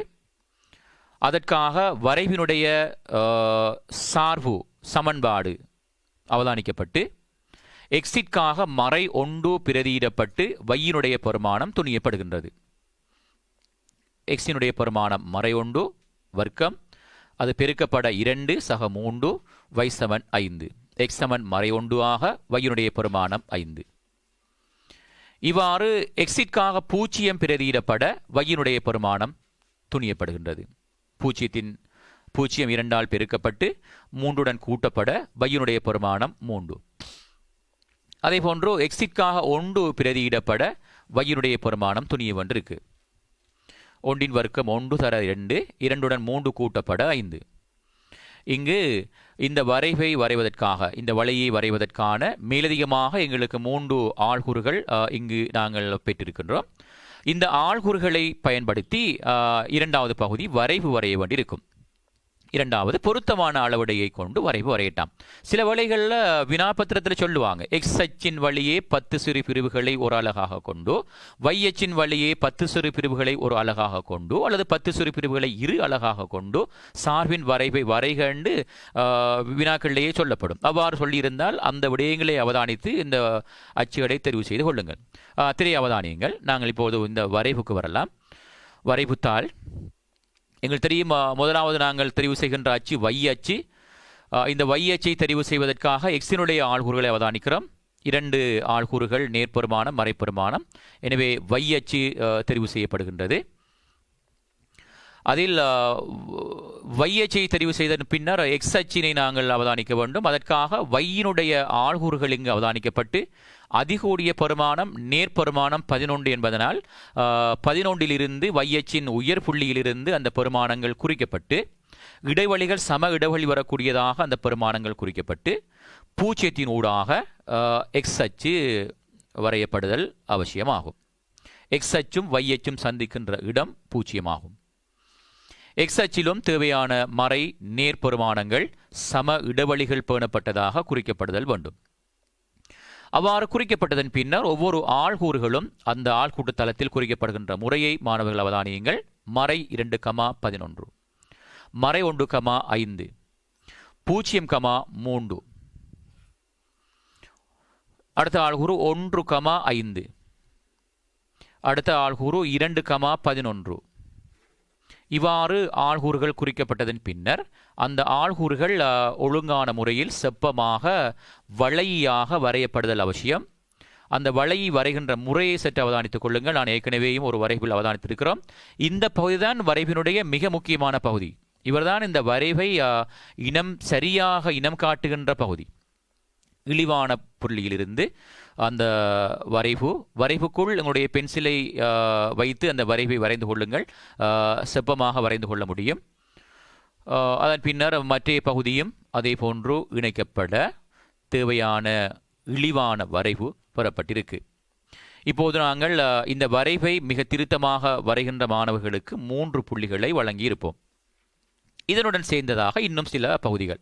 இங்கே அவதானிங்க, ஏற்கனவே நாங்கள் பார்த்தது போன்று சமச்சீர் அச்சின் சமன்பாட்டை எழுதுக. அதே வரைவு தாளில் உயர்வு அல்லது இழிவு புள்ளியின் ஊடாக இங்கு இழிவான வளையி y அச்சுக்கு சமாந்தரமாக வரையப்படுகின்ற புள்ளிக்கோடு x அச்சை சந்திக்கின்ற இடம். அவ்வாறு அந்த நேர்கோடை நாங்கள் நீட்டி விடுவோமாக இருந்தால் அது x அச்சை பூஜ்ஜியத்தில் சந்திப்பார். எனவே சமச்சீர் அச்சின் சமன்பாடு x சமன் 0 ஆகும். அடுத்த வினா, சார்பின் இழிவு அல்லது உயர்வு. இங்கு இழிவான வளை என்பதனால் இழிவு பெருமானம் மாத்திரமே துணிய வேண்டியிருக்கும். திரையவதானிங்கள், இழிவு பெருமானம் இழிவான புள்ளியினுடைய வையாள் கூறு. இழிவு பெருமானம் 3. இதில் மாணவர்கள் சில இடங்களில் பிழை விடுகிறார்கள். ஏனென்றால் இழிவு பெருமானம் கேட்கப்பட்டிருக்கிற நேரம் வைசமன் 3 என்கின்றவாறு விடைகளை கொடுப்பதற்கு முயற்சிக்கிறார்கள். அவ்வாறு வழங்குகின்ற போது நாங்கள் கடந்த வருடமும் அதற்குரிய புள்ளிகளை குறைக்க சொல்லி தீர்மானிக்கப்பட்டது. எனவே இழிவு பெருமானம் என்பது சமன்பாடு அல்ல. எனவே வைசமன் 3 என்பதை கொடுப்பதை தவித்துக் கொள்ளுங்கள். இழிவு பெருமானம் என்று கேட்டால் அந்த பெருமானத்தை மட்டும் கொடுத்து விடுங்கள் 3. இழிவு புள்ளியின் ஆள்கூறு கேட்கப்பட்டிருந்தால் 0,3 இருக்கும். அதிலிருந்து இன்னும் ஒரு வினா, வர்க்கமூலம் 3 பெருமானம் சார்பின் மூலம் துணிய வென்றிருக்கு. நாங்கள் ஏற்கனவே தியரி பாடல பார்த்துருக்கிறோம். இவ்வாறு இந்த வரைவில் எக்ஸ் சமன் வர்க்கமூலம் 3 தரப்பட்ட சார்பினுடைய சமன்பாட்டில் பிரதியிடப்பட்டு வர்க்கமூலம் 3 வர்க்கிக்கப்பட 3 2ஆல் பெருக்கப்பட்டு 3உடன் கூட்டப்பட வைசமன் 9. வைசமன் 9 என்பது எக்ஸ் அச்சுக்கு சமாந்தரமான ஒரு நேர்கோடு. எனவே அந்த நேர்கோடு தரப்பட்ட சார்பிற்கு மேல் வரையப்பட்டு அந்த நேர்கோடும் அந்த வளையையும் 2 இடங்களில் வெட்டும். இடைவெட்டுகின்ற புள்ளிகளினுடைய எக்ஸ் ஆள்கூறுகள் கேட்கப்பட்ட வர்க்கமூலம் 3 பெருமானமாக இருக்கும். இங்கே அவதானிங்க திரைய, இந்த 2 புள்ளிகளும் இடைவெட்டுகின்ற இடத்தில இருக்கின்ற அந்த 2 புள்ளிகளிலும் இருந்தும் கீழ் நோக்கி அவதானிங்க. கீழ் நோக்கி எக்ஸ் அச்சு வரையும் அந்த புள்ளி கோடலை காட்டிக்கொள்ளுங்க. எக்ஸ் அச்சில் வச்சு அவதானிங்க. 1 மறை 1.7 இன்னும் ஒரு பெருமானம் 1.7. எனவே வர்க்கமூலம் 3 பெருமானம் 1.7 என்பது இந்த வரைவிலிருந்து துணியக்கூடியதாக இருக்கும். இதே போன்று மாணவர்களே, உடைய பரீட்சையில் வர்க்கமூலம் 2, வர்க்கமூலம் 7, வர்க்கமூலம் 5 என்பவற்றினுடைய பெருமானங்களையும் துணியை சொல்லி கேட்கலாம். இது 10 புள்ளிகளை பெற்றுத்தரக்கூடிய ஒரு வினா. இதில் மாணவர்கள் நான் நினைக்கின்றேன் இதில் எந்த இடர்பாடுகளும் இருக்காது. இந்த வரைவுடைய வினாக்களை செய்வதற்கு 10, 11 ஆகிய எல்லா மாணவர்களுக்கும் இது ஒரு பொதுவான வினா என்பதனால் நன்றாக அவதானித்துக் கொள்ளுங்கள். இன்னும் ஒரு வினாவினையும் நாங்கள் பார்க்கலாம்னு நினைக்கின்றேன். அடுத்த வினா இங்கு அவதானியுங்கள். இங்கு இந்த வினாவை அவதானித்த உடனேயே நாங்கள் ஒரு முடிவுக்கு வந்திருக்கலாம். எக்ஸ் வர்க்கத்தினுடைய குணகம் மறைப்பெருமானமாக இருக்கு. எக்ஸ் வர்க்கத்தினுடைய குணகம் மறைப்பெருமானமாக இருந்தால் சார்பு உயர்வானது. உயர்வான வளைகளுடைய வரைவு அடுத்து கேட்கப்பட்டிருக்கு. இங்கே அவதானிங்க, இது ஒரு ஓலவல் மாணவர்களுக்குரிய வினா, பரீட்சைக்கு வரக்கூடிய வினாக்கள். எனவே இங்கே அவதானிப்போம். அட்டவணையில் உள்ள வெற்றிடங்களை நிரப்ப சொல்லி கேட்டிருக்கு. வழமையான செய்முறைகள், தரப்பட்ட சார்பு, கேட்கப்பட்ட எக்ஸினுடைய பெருமானங்கள், பிரதியீடு, வையினுடைய பெருமானங்கள் துணியப்படும், ஆள்கூறுகள் கண்டுபிடிக்கப்படும். எக்ஸுக்காக மறை 4 பிரதியிடப்பட்டு வையினுடைய பெருமானம் மறை 5 பெறப்படுகின்றது. எக்ஸிற்காக மறை 2 பிரதியிடப்பட்டு இங்கிருக்கின்ற எக்ஸுக்காக 2 இடங்கள்லையும் அந்த மறை 2 பிரதியிடப்படல் வேண்டும். எங்கெங்கெல்லாம் எக்ஸ் இருக்கோ அங்கெல்லாம் எக்ஸை பிரதியிடுங்க. வைசமன் 3. எக்ஸிற்காக மறை 1 பிரதியிடப்பட்டு வையினுடைய பெருமானமும் துணியப்படுகின்றது. வையினுடைய பெருமானம் 4. இங்கு ஆள்கூறுகள் எக்ஸினுடைய பெருமானங்கள் பிரதியிடப்பட்டு பெறப்பட்ட வையினுடைய பெருமானங்களை கொண்டு 2வது வினா வினவப்படும். சார்பினுடைய வரைபை வரைக. இங்கே அவதானிங்க, எக்ஸ் கமா வை அட்டவணை வழியே ஒரு அலகை குறிப்பதற்கு 10 சிறு பிரிவுகளை எடுத்து சார்பின் வரைபை வரைய சொல்லிருக்கு. அப்படி என்ன நீங்க இதுக்கு மாற்றமாக எடுத்தீங்கன்னா அந்த அச்சுக்களை தெரிவு செய்தற்குரிய புள்ளிகள் குறைக்கப்படும். அவதானிங்க, எக்ஸ் அச்சிலும் y அச்சிலும் 10 சிறு பிரிவுகளை கொண்டு சார்பின் வரைவை வரைய சொல்லிருக்கு. அதான் நீங்கள் சொல்லி இங்கேயும் y அச்சை நாங்கள் முதலாவது கீறணும். அதற்காக எக்ஸினுடைய பெருமானங்கள் அவதானிக்கிறோம். இங்கே அவதானிங்க, எக்ஸினுடைய மறைப்பெருமானம் 4. எனவே இந்த y அச்சு வலம் நோக்கி நகர்த்தப்பட்டிருக்கு. நேர்பெருமானம் 2 தான். அவதானிங்க. ரைட், இப்போ நாங்கள் வையச்சு கீறுறோம். வையச்சு கீறப்பட எக்ஸச்சுக்காக வையினுடைய பெருமானங்கள் அவதானிங்க. அட்டவணையில் உள்ள வையிலுள்ள பெருமானங்கள், வையினுடைய பெருமானங்களில் நேர்பெருமானம் 4, மறைப்பெருமானம் 5. எனவே 4 பெருமானங்கள் இட்டாலே போதுமானது. நாங்கள் 5 இட்டுக்கொள்கிறோம். 5, 4, 3, 2 பூச்சித்து கூடாக இந்த எக்ஸச்சை வரைந்து எக்ஸச்சுக்கு கீழே வையச்சுக்கு கீழேயும் மறை 5 வரை பெருமானங்களை குறித்துக் கொள்ளல் வேண்டும். இங்கு எக்ஸச்சில நேர்பெருமானங்களும் மறைப்பெருமானங்களும் குறிக்கப்பட்டிருக்கு. இவ்வாறு குறித்த மாணவர்கள் தரப்பட்ட அட்டவணையில் உள்ள ஆள்கூறுகளை ஒவ்வொன்றாக குறித்துக் கொள்ளுங்கள். மறை 4, மறை 5, மறை 3, 0, மறை 2, 3, மறை 1, 4, 0, 3, 1, 0, 2, மறை 5 ஆகிய புள்ளிகள் இங்கு ஆள்கூட்டு தளத்தில் குறிக்கப்பட்டிருக்கின்றது.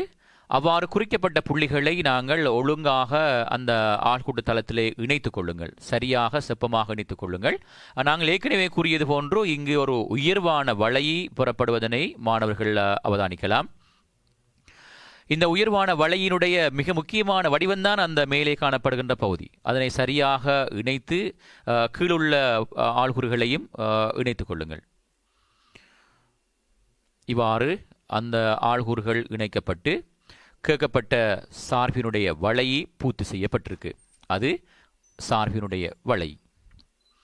இந்த வளையை வரைந்த மாணவர்கள் 3 புள்ளிகளை பெற்றுக்கொண்டிருப்பார்கள். அதனைத் தொடர்ந்து இன்னும் சில வினாக்கள் கேட்கப்படுவது வழக்கம். பி பகுதியிலே இன்னும் சில வினாக்கள். உமது ஆள்கூற்று தளத்திலே வரைந்த வரைவினுடைய உயர்வு புள்ளியின் ஆள்கூற கேட்டிருக்கு. அவதானிங்க, உயர்வு புள்ளியின் ஆள்கூறு அல்லது திரும்பட் புள்ளியின் ஆள்கூறு. உயர்வான புள்ளி ஆள்கூறு கேட்டிருக்கு. எக்ஸ் ஆள்கூறு மறை 1, வை ஆள்கூறு 4. எனவே மறை 1, 4. இந்த விடயத்தில் நல்லா அவதானிச்சு கொள்ளுங்க. உயர்வு பெருமானம் என்று கேட்டால் 4, உயர்வு புள்ளியின் ஆள்கூறு கேட்கப்பட்டிருந்தால் மறை 1, 4. அடுத்த பகுதி, 2வது பகுதி, சமச்சீரச்சின் சமன்பாடு. அதே வரைவு தாளில் தான் சமச்சீரச்சின் சமன்பாடு கேட்கிறார். இங்கு வரைவு வரைய சொல்லல, நீங்க வரைந்து காட்டலாம், பிழை இல்லை. அந்த வரைவானது உயர்வு புள்ளியினூடாக எக்ஸ் அச்சுக்கு y அச்சுக்கு சமாந்தரமாக எக்ஸ் அச்சை நோக்கி வரையப்படுகின்ற அந்த புள்ளிக்கோடு தான் சமச்சீர் அச்சு. அது எக்ஸ் அச்சை சந்திக்கின்ற இடம் x சமன் மறை 1. எனவே சமச்சீரச்சின் சமன்பாடு x சமன் மறை 1. அடுத்த பகுதி, சார்பு நேராக இருக்கும் எக்ஸின் பெருமான வீச்சு. பாருங்க, நாங்க படிச்ச ஒவ்வொன்றும் கேள்வி வந்து கொண்டு இருக்கு. ஒரு சந்தோஷமா இருக்கும். எக்ஸாம்ல நாங்க போயிருக்கக்குள்ள இந்த பேப்பரை கண்ட உடனே தியரிப்பால் இருக்கிற அவ்வளவும் பரீட்சையில கேள்வியா இருக்கு. எனவே இந்த வரைவுங்கிற அழக மாணவர்கள் சரியா வழங்கி கொள்ளுங்க. இன்றைய இந்த 1 மணித்தியாலம் அல்லது 1.5-2 மணித்தியாலம் உட்பட்ட இந்த பாடப்பரப்பு எங்களோட பரீட்சையில் எங்களுக்கு ஆக குறைந்தது 12 புள்ளிகளை பெற்றுத்தரக்கூடிய ஒரு பாடப்பரப்பாக இருக்கு. நன்றாக வழங்கிக் கொள்ளுங்கள். சார்பு நேராக இருக்கும் எக்ஸின் பெருமான வீச்சு. அவதானிங்க, நேராக ரெண்டா எக்ஸ் அச்சுக்கு மேல ஏற்கனவே சொல்லியிருக்கிறோம். சார்பு நேர் என்பது எக்ஸ் அச்சுக்கு மேல. நேராக அதிகரிக்கிறண்டா இடது பக்கம், நேராக குறைவடைகிறண்டா வலது பக்கம் உள்ள பகுதி. சமச்சீர் அச்சு தான் 2ஆக பிரிக்குது. எனவே நேராக அதிகரிப்பது, நேராக குறைவடைவது. அவதானிங்க, சார்பு நேராகும் எக்ஸின் பெருமான வீச்சு கேட்கப்பட்டிருக்கு. அப்படி என்றா மறை 3க்கும் 1க்கும் இடைப்பட்ட பகுதி. நேராக அதிகரிக்கும் என்று கேட்டிருந்தா இங்கால் உள்ள பகுதி மறை 3க்கும் மறை 1க்கும் இடையில் உள்ள பகுதி. நேராக குறைவடையும் என்று கேட்டிருந்தா மறை 1க்கும் நேர் 1க்கும் இடைப்பட்ட பகுதி நேராக குறைவடையும் எக்ஸின் பெருமான வீச்சாக இருக்கும். ரைட், அடுத்த வினாக்குள் வாரம். வைசமன் 3 ஆக இருக்கும் போது பொருத்தமான எக்ஸின் பெருமானங்கள். அவதானிங்க, வைசமன் 3, வைசமன் 2, வைசமன் 1, வைசமன் மறை 1 அது வைசமன் சி என்ற வடிவம். எக்ஸ் அச்சுக்கு சமாந்தரமான நேர்கோடு. எனவே y அச்சில 3ற்கூடாக எக்ஸ் அச்சுக்கு சமாந்தரமாக கிடையாக ஒரு நேர்கோட்டை வரைங்க. அந்த நேர்கோடு அந்த வளையை 2 புள்ளிகளில் இடைவெட்டுது. அந்த இடைவெட்டுகின்ற புள்ளிகளினுடைய எக்ஸினுடைய ஆள்கூறுகள் தான் அந்த வையினுடைய பெருமானங்களுடைய எக்ஸ் ஆள்கூறுகளாக இருக்கும். எனவே கேட்கப்பட்ட y சமன் 3 ஆக எக்ஸினுடைய பெருமானம் கேட்டிருக்கு. எக்ஸ் சமன் 2 மறை 2 எக்ஸ் சமன் 0. இந்த வரைவு வினாக்களில் விடையளிப்பது மிக இலகு. ஞாபகம் நீங்கள் ஒவ்வொரு நம்பர்ஸை விட ஒவ்வொரு வினாக்களுக்கும் அந்தந்த இலக்கங்கள் மட்டும்தான். எனவே உங்களுக்கு தெரியும், ஒரு ஒரு ஒரு வினாபத்திர பேப்பர் 2 வார வினாக்களில் 3 மணித்தியால வினா, 3 மணித்தியாலம் பேப்பர் 2க்குரிய நேரம் அப்படின்னா 10 வினாக்கள் செய்யணும், 180 நிமிடங்கள். ஒரு வினாவுக்குரிய நேரம் 18 நிமிடம். இந்த கிராஃப் பேப்பரை இந்த கிராஃபுடைய இந்த வரைவு பகுதியை செய்வதற்கு எங்களுக்கு நான் நினைக்கிறேன் ஒரு 5-6 நிமிடங்கள் போதும். இந்த வரைவு செஞ்சு முடிச்சிடலாம். அந்த 18 நிமிடங்கள் எடுக்க வேண்டிய தேவை இருக்காது. இப்படியான வினாக்களில் வார நேர மிகுதிகளை ஏனைய வினாக்கள் நாங்கள் பயன்படுத்திக் கொள்ளலாம். எனவே இங்கு கேட்கப்பட்டிருப்பது சார்பு மறையாகும் நேராகும் எக்ஸின் பெருமான வீச்சு. அடுத்த வினா y சமன் 3 இருக்கும்போது எக்ஸின் பெருமானங்களை கேட்டிருக்கு. ரைட். அடுத்தது இன்னும் ஒரு பகுதி தான் சமன்பாட்டின் மூலங்களை காண சொல்லிருக்கு. நாங்கள் தியரி பாட்டில் பார்த்துருக்கிறோம். சார்பில் இருந்து இன்னும் ஒரு சார்பினுடைய மூலங்களை அவதானிக்கிறது. இங்கே அவதானிங்க, மூலங்கள் காண்பதாக இருந்தால் 2 சமன்பாடுகள் எடுக்க சொன்னேன். ஒன்று தரப்பட்ட சார்பினுடைய சமன்பாட்டை கருதுங்க. y சமன் 3 sin 2x x வர்க்கம், அது முதலாம் சமன்பாடு. மூலம் காண வேண்டிய சமன்பாட்டு எடுங்க. மூலம் காண வேண்டிய சமன்பாடு 0 சமன் x வர்க்கம் சக 4x 4. இவ்விரு சமன்பாட்டையும் தீர்ப்பதற்கு 2 x வர்க்கத்திற குணகங்களையும் அவதானிங்க. ரெண்டுமே வித்தியாசம் இருக்கு. ஒன்று மைனஸ், ஒன்று பிளஸ். அப்படி என்றால் கூட்டி விடுங்க. 2 சமன்பாடுகளும் கூட்டப்பட, வையும் 0 கூட்டப்பட y, முதலாம் சமன்பாடு 2ஆம் சமன்பாடும் கூட்டப்பட, மறை y வர்க்கம் நேர் y வர்க்கம் கூட்டப்பட 0, 4x மறை 2x கூட்டப்பட 2x, மறை 4 நேர் 3 கூட்டப்பட மறை 1. இங்கு y சமன் 2x 1 என்கின்ற ஒரு நேர்கோடு பெறப்பட்டிருக்கு. இங்கே கொஞ்சம் அவதானிக்கணும். இங்கு நாங்கள் தரப்படுற அந்த நேர்கோட இந்த வரைவுத்தாளில் வரைய வேண்டியிருக்கு. வரைவுத்தாளில் ஒரு நேர்கோடு வரைகிறதாக இருந்தால் குறைந்தது 2 புள்ளிகள் அல்லது 3 புள்ளிகள் தேவைப்படும். எனவே இங்கு பெறப்பட்டிருக்கின்ற இந்த சமன்பாடு எக்ஸ் அச்சுக்கு சமாந்தரமானதோ y அச்சுக்கு சமாந்தரமானதோ அல்ல. வளையை ஆள்கூறு அச்சுக்களை வெட்டி கொண்டு செல்கின்ற படித்திறனுடன் கூடிய சமன்பாடுகள். எனவே இங்கு நாங்கள் இந்த நேர்கோட்டை வரைகிறதாக இருந்தால் குறைந்தது 3 புள்ளிகள் எங்களுக்கு தேவை. அந்த புள்ளிகளை நாங்களாகவே இனம் கண்டுகொள்கிறோம். இதை மாற்றிக்கொள்ள வேண்டும். எக்ஸுக்காக மறை 1 0 1, எக்ஸுக்காக பெருமானங்களை பிரதியிட்டு நாங்கள் வையை புரிந்து கொள்ள முடியும். எக்ஸுக்காக இந்த அட்டவணையில் மேலே எக்ஸும் கீழே வையாக மாற்றிக்கொள்ளுங்கள். எக்ஸுக்காக மறை 1 பிரதியிடப்பட வையினுடைய பெருமானம் மறை 3, எக்ஸிற்காக 0 பிரதியிடப்பட வையினுடைய பெருமானமும் துணியப்படும் மறை 1, எக்ஸிற்காக 1 பிரதியிடப்பட வையினுடைய பெருமானம் துணியப்படும் 1. இவ்வாறு இந்த நேர்கோட்டை வரைவதற்காக 3 ஆள்கூறுகளை நாங்கள் பெற்றிருக்கின்றோம். அந்த 3 ஆள்கூறுகளையும் அதே வரைவு தாளில் குறித்து கொள்ளுங்கள். முதலாவது மறை 1 மறை 3, இரண்டாவது 0 மறை 1, மூன்றாவது 1 1. இந்த 3 புள்ளிகளையும் இணைத்து விடுங்கள். இணைக்கும் போது 2 அந்த வளையை 2 இடத்தில் சந்திக்கக்கூடியவாறு அதனை இணைத்து விடுங்கள்.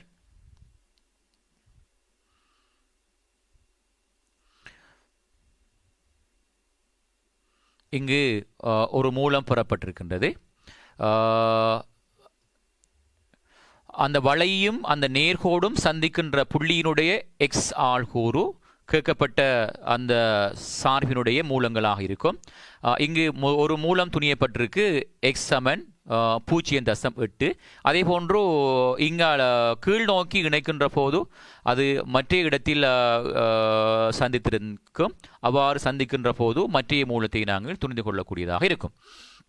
எனவே இந்த வரைவுகள் தொடர்பாக நாங்கள் இவ்வாறான இந்த வினாக்களை மாணவர்கள் விளங்கிக் கொள்ள முடியும்.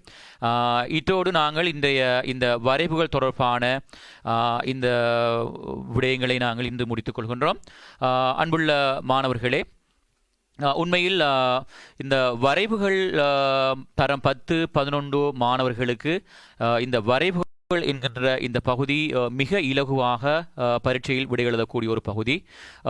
முழுமையான புள்ளிகளை மாணவர்கள் செய்வதற்கு பெறுவதற்கு எத்தனிக்கின்ற ஒரு பகுதி. நாங்கள் கடந்த காலங்களில் இந்த வினாபத்திரங்களில் அவதானிக்கின்ற போது விடை எழுதுகின்ற மாணவர்களுடைய விடை பேப்பர்கள் அவதானிக்கின்ற போது நிறைய மாணவர்கள் இந்த வரைவு பகுதிக்குள் வருவார்கள். அந்த வரைவு என்கின்ற வினாக்களை செய்வதற்கு முயற்சி செய்கிறார்கள். நிறைய மாணவர்கள் இந்த வரைவில் கூடுதலான புள்ளிகளை பெறுகிறார்கள். எனவே இந்த வரைவு என்கின்ற பகுதியை நீங்கள் கட்டாயமாக செய்ய வேண்டிய ஒரு பகுதி. அன்புள்ள மாணவர்களே, இன்றைய பாடப்பரப்பிலே நாங்கள் இந்த நேர்கோட்டு வரைவு, அதே போன்று இருபடிச் சார்புகளுடைய வரைவுகள், நேர்கோட்டு வரைவை வரைகின்ற முறை, நேர்கோட்டு வரைவுகளிலிருந்து ஒருங்கமை சமன்பாடுகளை தீர்க்கின்ற முறை, இருபடிச் சார்புகளுடைய வரைவுகள், இருபடிச் சார்புகளுடைய வரைவுகளை வரைகின்ற செய்கை வழிகள், அதிலே கேட்கப்படுகின்ற ஏனைய பகுதிகள் அனைத்தையும் மிக சிறப்பாக முறையில் விளங்கியிருப்பீர்கள் என்ற நம்பிக்கையோடு இந்த பாடப்பரப்புகள் தொடர்பான மேலதிகமான ஏதாவது டவுட்ஸ்கள், ஏதாவது பிரச்சனைகள் இருந்தால் சில நேரங்களில் நீங்கள் ஒன்றை விளங்கிக் கொள்ளுங்கள் மாணவர்கள். இங்கு கற்பிக்கப்பட்ட இந்த தியரி பாட்டுக்கு மேலதிகமாக இதில் கேள்வியில் கேட்கப்படுவது குறைவு. ரைட், இந்த தியரி பாடுகளுக்குள்ளிருந்து தான் இதில் வினாக்கள் தொடர்ச்சியாக வந்து கொண்டிருக்கு. எனவே இதில் நாங்கள் நிறைய வினாக்களை இதில் நாங்கள் செய்து கொள்ள முடியும். கடந்த கால வினாபத்திரங்களை உடனடியாக எடுத்து செய்து பாருங்கள். இதில் ஏதாவது டவுட்ஸ்கள், ஏதாவது சந்தேகங்கள் இருந்தால் நீங்கள் எங்களுடன் தொடர்பு கொள்ள முடியும். 077-2094-911 என்ற தொலைபேசி அழைப்பினூடாக மேற்கொள்வதன் மூலமாக நீங்கள் இந்த வரைவு தொடர்பான ஏதாவது பிரச்சனைகள் இருந்தால், அல்லது ஏற்கனவே நடந்த லெசன்களில் ஏதாவது பிரச்சனைகள் இருந்தால் நேரடியாக தொடர்பு கொண்டு அதனை நிவர்த்தி செய்து கொள்ள முடியும். தொடர்ச்சியாக இவ்வாறான நிகழ்ச்சிகளில் இணைந்திருங்கள். நாங்கள் இதோடு நின்றுவிடாது எங்களுடைய பாடசாலையில் இன்னும் ஒரு விடயத்தை நாங்கள் அந்த லேர்னிங் மூலமாக அறிமுகம் செய்திருக்கின்றோம். மைக்ரோசாஃப்ட் டீம் என்கின்ற அந்த ஆப்ஸினூடாக மாணவர்களுக்கு ஆன்லைன் மூலமாக கற்பிக்கின்ற விடயம் சம்பந்தமாகவோ நாங்கள் மாணவர்களிடத்திலே தற்பொழுதோ அதை அறிமுகம் செய்து கொண்டிருக்கின்றோம். அந்த வகையில் இன்று இந்த நிகழ்ச்சிக்கு உண்மையில் எங்களுக்கு முழுமையான ஒத்துழைப்பு வழங்கிய தாருசபா முகநூல் தொலைக்காட்சி நிறுவனத்துக்கும், அதனுடைய முகாமைத்துவ பணிப்பாளர்களுக்கும், அதனுடைய ஏனைய உயர்பூட உறுப்பினர்களுக்கும் நன்றிகளை தெரிவித்துக் கொள்வதோடு, இன்றைய இந்த பாடப்பரப்பினை மிக சிறப்பான முறையில், சற்று வித்தியாசமான முறையில் ஒரு அனிமேஷன் ஊடாக ஒரு செய்து காட்டுவதற்கு இதனை முழுமையாக எனக்கு இதை அனிமேஷன் செய்து தந்த என்னுடைய நண்பர் SMM மனாஃப் ஆசிரியர் அவர்களுக்கு நான் எனது மனமார்ந்த நன்றிகளை தெரிவித்துக் கொள்கின்றேன். அதே போன்று இதனை தொடர்ச்சியாக நாங்கள் இதனை செமினார்களாகவும் தொடர்ச்சியாக கிளாஸ்களாகவும் வகுப்புகளாகவும் செய்து கொண்டிருக்கின்ற இது ஒரு ஃபாஸ்ட் நிறுவனத்தினுடைய ஒரு தயாரிப்பு என்பதையும் நாங்கள் இந்த இடத்திலே கூறிக்கொள்ள விரும்புகின்றேன். அந்த ஃபாஸ்ட் நிறுவனத்தில் இருக்கின்ற எங்களுடைய அங்கத்தவர்கள் நஜீம் சார், இஷ்ராக் சார், அதே போன்று நஜீம் ஜலீல் சார், ஜிஸ்லி ஆகியோர்களுக்கும் இந்த இடத்திலே நான் நன்றிகளையும் பாராட்டுகளையும் தெரிவித்துக் கொண்டு, எல்லாவற்றுக்கும் மேலாக இவ்வாறான நிகழ்ச்சிகளை இந்த மாணவர்களுக்கு வழங்க வேண்டும், இவ்வாறான இந்த இக்கட்டான சூழ்நிலையில் மாணவர்களை கற்றலோடு இணைத்திருக்க வேண்டும் என்று இரவுபகலாக பாடுபடுகின்ற எங்களுடைய கல்லூரியினுடைய அதிபர் MI ஜாபீஸ் அவர்களுக்கு நான் உண்மையில் இந்த இடத்திலே நன்றிகளை கூறிக்கொண்டு, அதே போன்று இந்த நிகழ்ச்சியினை தொடர்ந்து செய்வதற்கு தொழில்நுட்ப உதவிகளை வழங்குவதற்கும் உதவி செய்த எங்களுடைய பாடசாலையினுடைய ஊழியர் ZA நசீர் அவர்களுக்கு நான் இடத்தில் நன்றிகளை கூறிக்கொள்கின்றேன். அதே போன்று தொடர்ச்சியாக நாங்கள் ஏனைய அலைகளையும் இவ்வாறான நிகழ்ச்சியினூடாக மேற்கொள்வோம் என்று கூறிக்கொண்டு, இந்த விடயங்களை ஏனைய மாணவர்களுக்கும் நீங்கள் ஷேர் பண்ணுங்கள். உங்களுடைய கமெண்ட்ஸ்களில் டவுட்ஸ்களை கேட்டு கிளியர் பண்ணிக்கொள்ளுங்கள்.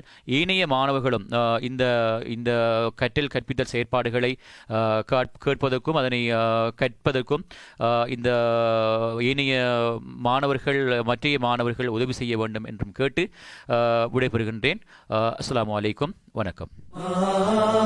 கல்முனை ஜாகிரா தேசிய பாடசாலையுடன் இணைந்து பாடசாலையின் அதிபரின் வழிகாட்டலின் கீழ் மாணவர்களின் கல்வியை மேம்படுத்த டிஜிட்டல் தொழில்நுட்பத்தில் தாருஸ் ஷஃபா முகநூல் தொலைக்காட்சி வழங்கும் கல்வி நிகழ்ச்சி கல்வி குரல். இந்த நிகழ்ச்சிக்கு அனுசரணை வழங்குகின்றார் ECM நிறுவனத்தின் முகாமைத்துவ பணிப்பாளரும் பிரபல தொழிலதிபரும் சமூக சேவையாளரும் நாஃபீர் ஃபவுண்டேஷன் ஸ்தாபக தலைவருமான உதுமாங்கண்டு நாஃபீர் அவர்கள்.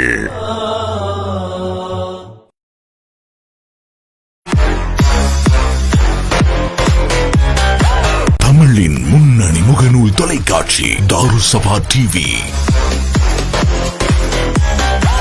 உலகை படம் பிடித்து உள்ளங்கையில் தரும் Darus Safa TV. Darus Safa Facebook page, Darus Safa Instagram, Darus Safa Twitter page, Darus Safa YouTube channel. வேகம், விறுவிறுப்பு, டிஜிட்டல் வடிவங்களில் தாருஸ் ஸஃபா டிவி.